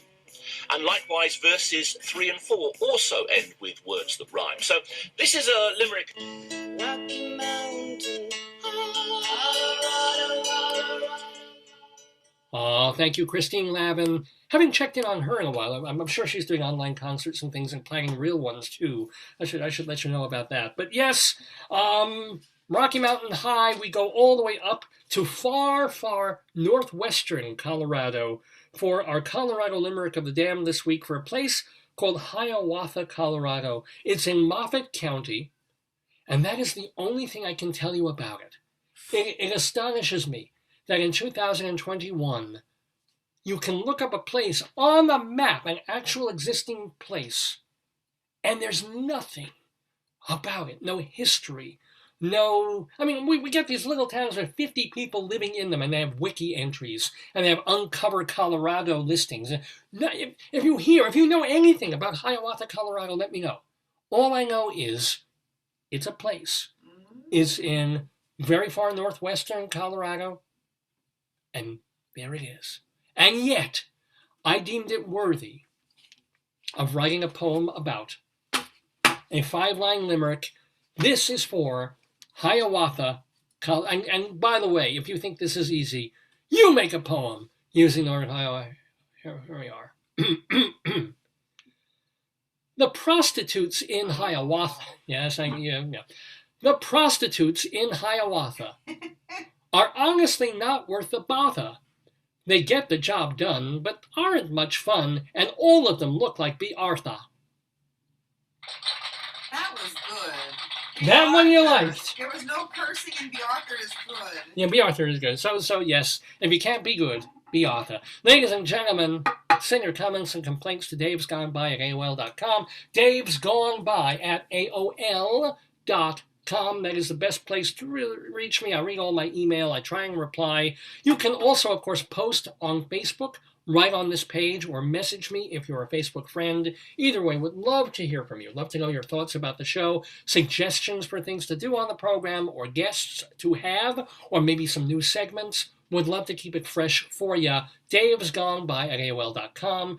Plus, I have a Twitter feed, Radio Dave 2. Radio Dave, the number 2. Check that out. I post once or twice a week, basically letting you know what's on the show. Want to remind you also, I didn't even get to tell you this, that this program, you're watching it live right now. If you missed part of it, because it's like 3.5 hours long, it's okay. It's all right. They're saved. We archive them. You can see it all over again, or parts of it over again. Many different ways to do this. First of all, stay on our Facebook page. After the show's over, and Facebook is fantastic for doing this, I have to say, it is automatically archived. So, give it a couple of minutes, just reload the page, and there it is, the whole entire show. You can watch right on the Dave's Gone By Facebook page. But if you want to share it with other people who aren't Facebook, they don't trust Facebook, they don't want to go on it, fine. Our main website is davesgoneby.com. davesgoneby.com. davesgoneby.com. We have last week's show, the show from 10 weeks ago, 100 weeks ago, 1,000 weeks ago if we were there. Well, going back to October of 2002, our very first show, they're all there. Most of the years are audio only because we were just a radio program, but the last 4 years, the video too. davesgoneby.com. Plus, we even have a separate listing of all the interviews we've done. We also like to put... Wait. Oh, what? So Jeffrey Moser said, Yeah. Hiawatha, Colorado. Sounds like a great gateway. Never a dull moment. Honest Injun. I don't even know where I'm going with that and how. So, we also post... He's such a good writer. He's always writing stuff. Well, ask Jeffrey, if you're listening, did you get your PhD? I think he must have, yeah. I'm assuming. I believe he did. I believe he got it. I helped. He's Dr. Mosher. I prodded him. I told him, you have to do this. He saw you and said, oh, God, I need to get my degree. He saw me stuck in my adjunct position working for a library in a school district. And he's like, oh, look at this guy. He's like, I'm gonna write the dissertation in a week. I'm going to get out of here, man. Yeah. Committee schmitty, I can do it myself. Well, anywho, I hope he did. He's a great guy. Jeff. Really nice man. So here's the deal. We also put our shows on archive.org. It's a nonprofit website collecting just media and entertainment and books from the past bunch of centuries. Archive.org. Look for Dave's Gone By there. We also put our audio on castbox.fm. Castbox.fm. This is for people who really just want the audio. They just want podcasts because, people are doing more stuff outside now. They're going back to the gym. They're going in car trips and what have you, or being on trains. So you want to fill your ears for an hour or an hour and a half or 2 hours? What a great thing to do. Listen to Dave's Gone By, and that's one of the best ways to get it as a podcast. Go to castbox.fm. We are also putting all our stuff on YouTube. Some of it over the years, we've had to mute stuff. It got taken down because of rights issues. Because we used to play a lot of music on the show, too. If I play music now, it'd be an 8-hour show.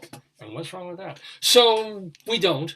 So YouTube, we're not having trouble with really anymore. So you can find our shows on there as well.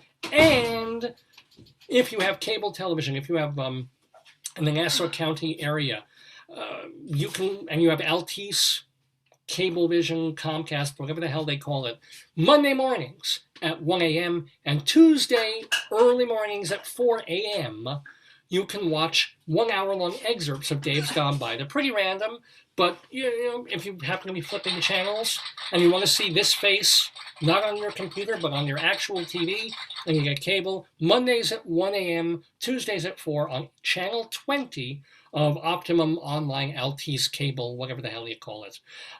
So I think that covers pretty much every place you can see Old Dave and Dave's Gone By. So, oh my God, we were going to talk about so much stuff today. That quiz was good. Eva did really well. She's probably one of the top. Well, she knows theater and stuff too. Yeah. Let's see. Do I want to? I mean, it's 20. It's 1:45. Holy cow!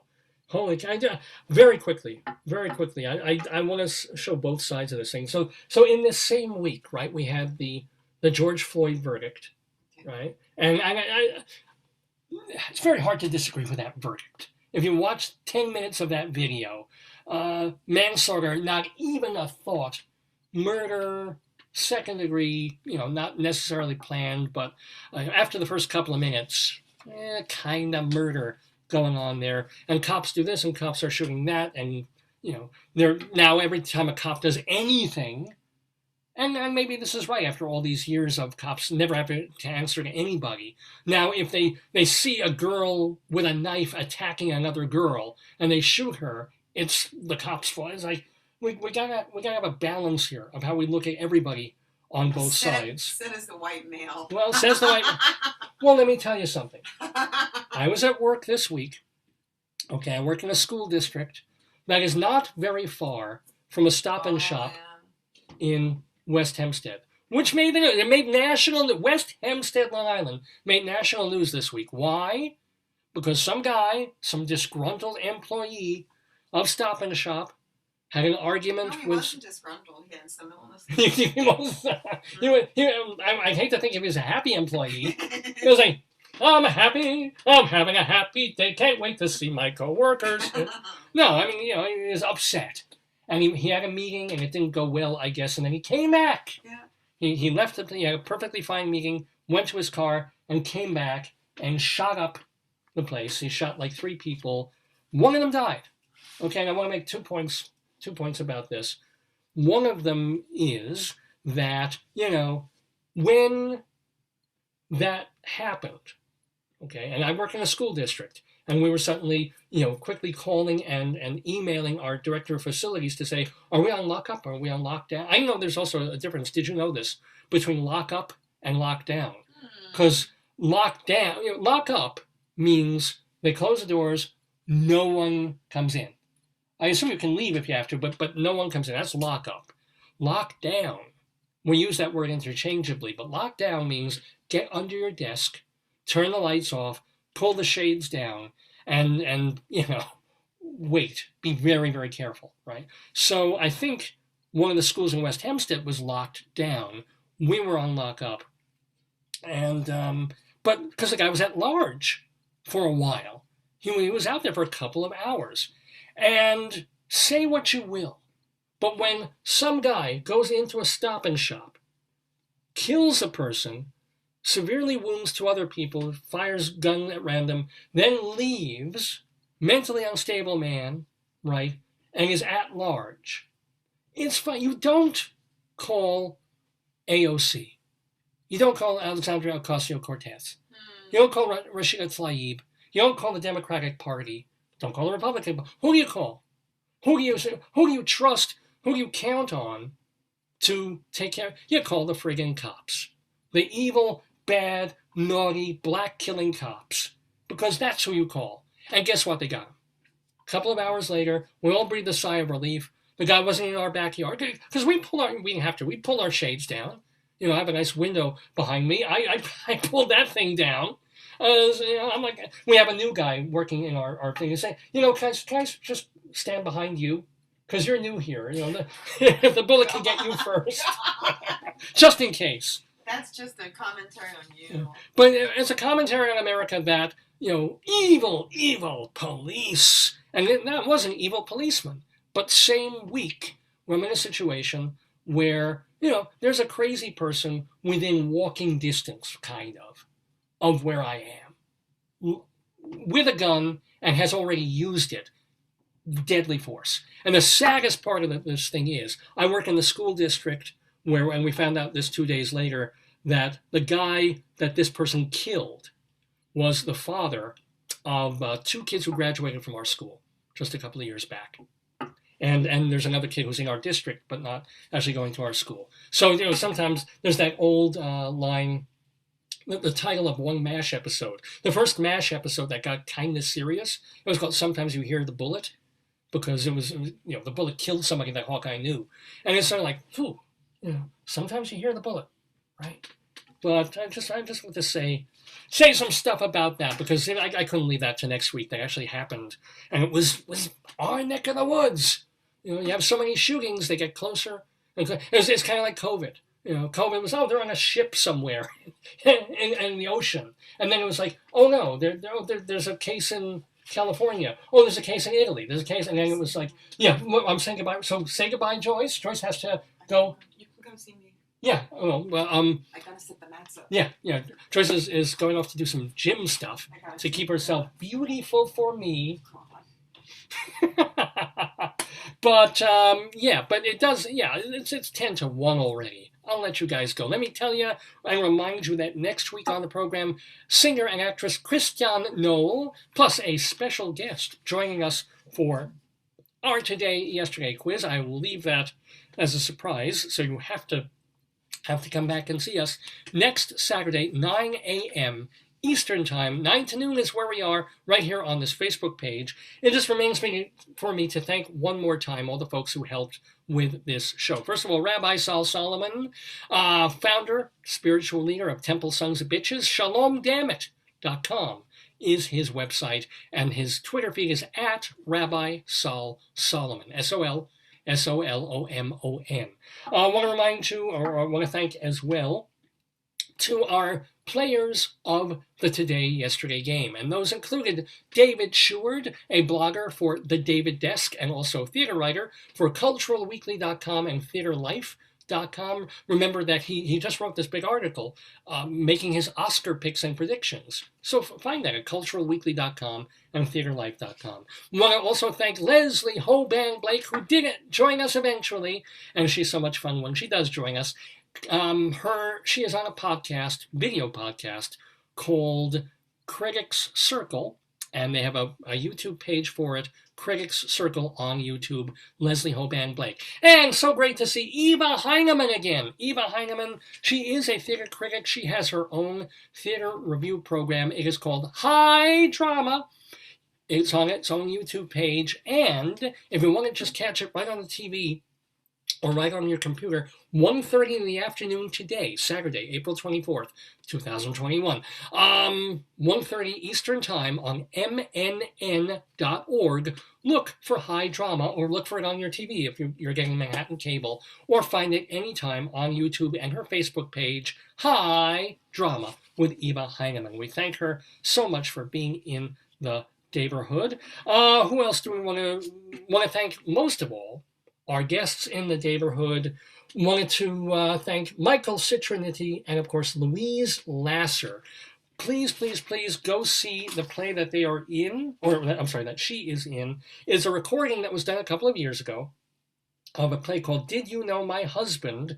Lasser was in it. It was filmed in 2018, but they're going to be screening it on April 29th for Food for Thought Productions. Food for Thought Productions. You're going to want to see that. And so thank them so much. I know Louise had a bad cold, so Michael was really in there, pitching in and keeping things lively, and so was she. They were really, really a fun, one of the stranger interviews Rabbi Saul has done in a while, and that's what makes it great. That's why we love it on Dave's Gone By.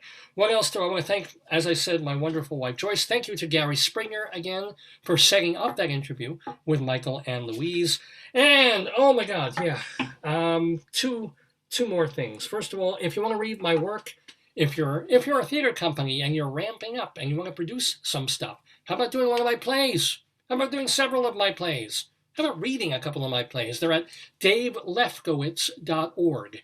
davelefkowitz.org.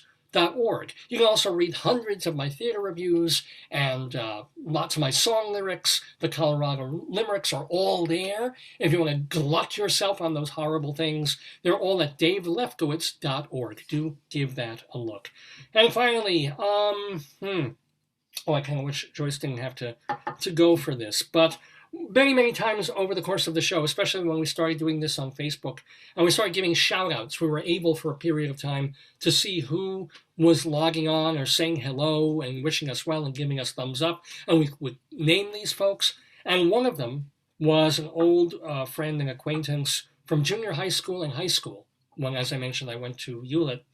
And we always called him David, another David. Last name was David Genn. He was our friend in, as I said, we all hung together, a whole group of us kind of outcasty people who weren't getting dates, who weren't the cool folks, but we had something special, right? We had the humor, we had the eccentricity, we just had kind of the fun. And David, he bought into that. He was one of the more normal ones of us back in the day. He became a gastroenterologist, so he did pretty well for us. And I remember learning about disimpactions from him, not in person, thank goodness, but he would tell us when he was an intern and years hence that one of the things that you got to do when you're first getting into that business of gastroenterology is you're going into people's tuchuses and you're just pulling out whatever's there. So if they joke that, oh, it's not really true, or it was homophobic when they said that gay people would put X, Y, and Z in there, he would find light bulbs, he would find broom handle, he would find things lodged, and they have to be disimpacted. I love that word. That was the word he used, disimpactions. And these are one of the many things that in order to become a certified, licensed, and well-respected gastroenterologist, David Genn had to do. So Genn ran into some health issues a few years back, had diabetes, ended up losing either his whole leg or part of his leg, but recovered. He was deathly ill for a period of time, but then got better. And then reconnected with him, and he'd watch the show. He'd comment on the show, and he'd say hi, and we'd say, hey, that's David from high school, David Genn, right? So it pains me to say that David Genn passed away this past week. So just a week for death. Man, just is.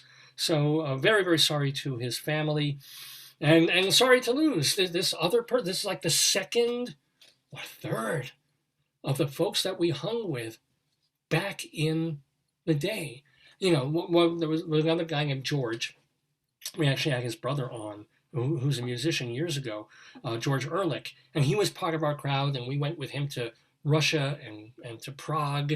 But he was never in good shape, and he had issues even when he was young, and weight issues and things, and mental issues, and so we lost him a long time ago. But you know, David Genn, man, he was like the normal one of us. We lose the little Indians. We do. Farewell to David Genn. Anyway, sorry to go out on a sad note, but sometimes we do. That's the nature of things. I hope you have a good week. I hope your week has no death in it. Okay? Hope it has a lot of life in it and a lot of fun in it. As we move out of April into May, may your week be terrific, and may we see you next Saturday, May 1st, 2021, for the 796th episode of Dave's Gone By. Until then, there goes the Daverhood. Oops. Oh, I set that up so perfectly. There we go. Every day a little death. That's a sound I would say. Let's try that one all over again from the beginning. Days gone by, they're gone. Days gone by, they're gone. Days gone by, they're gone. And gone by.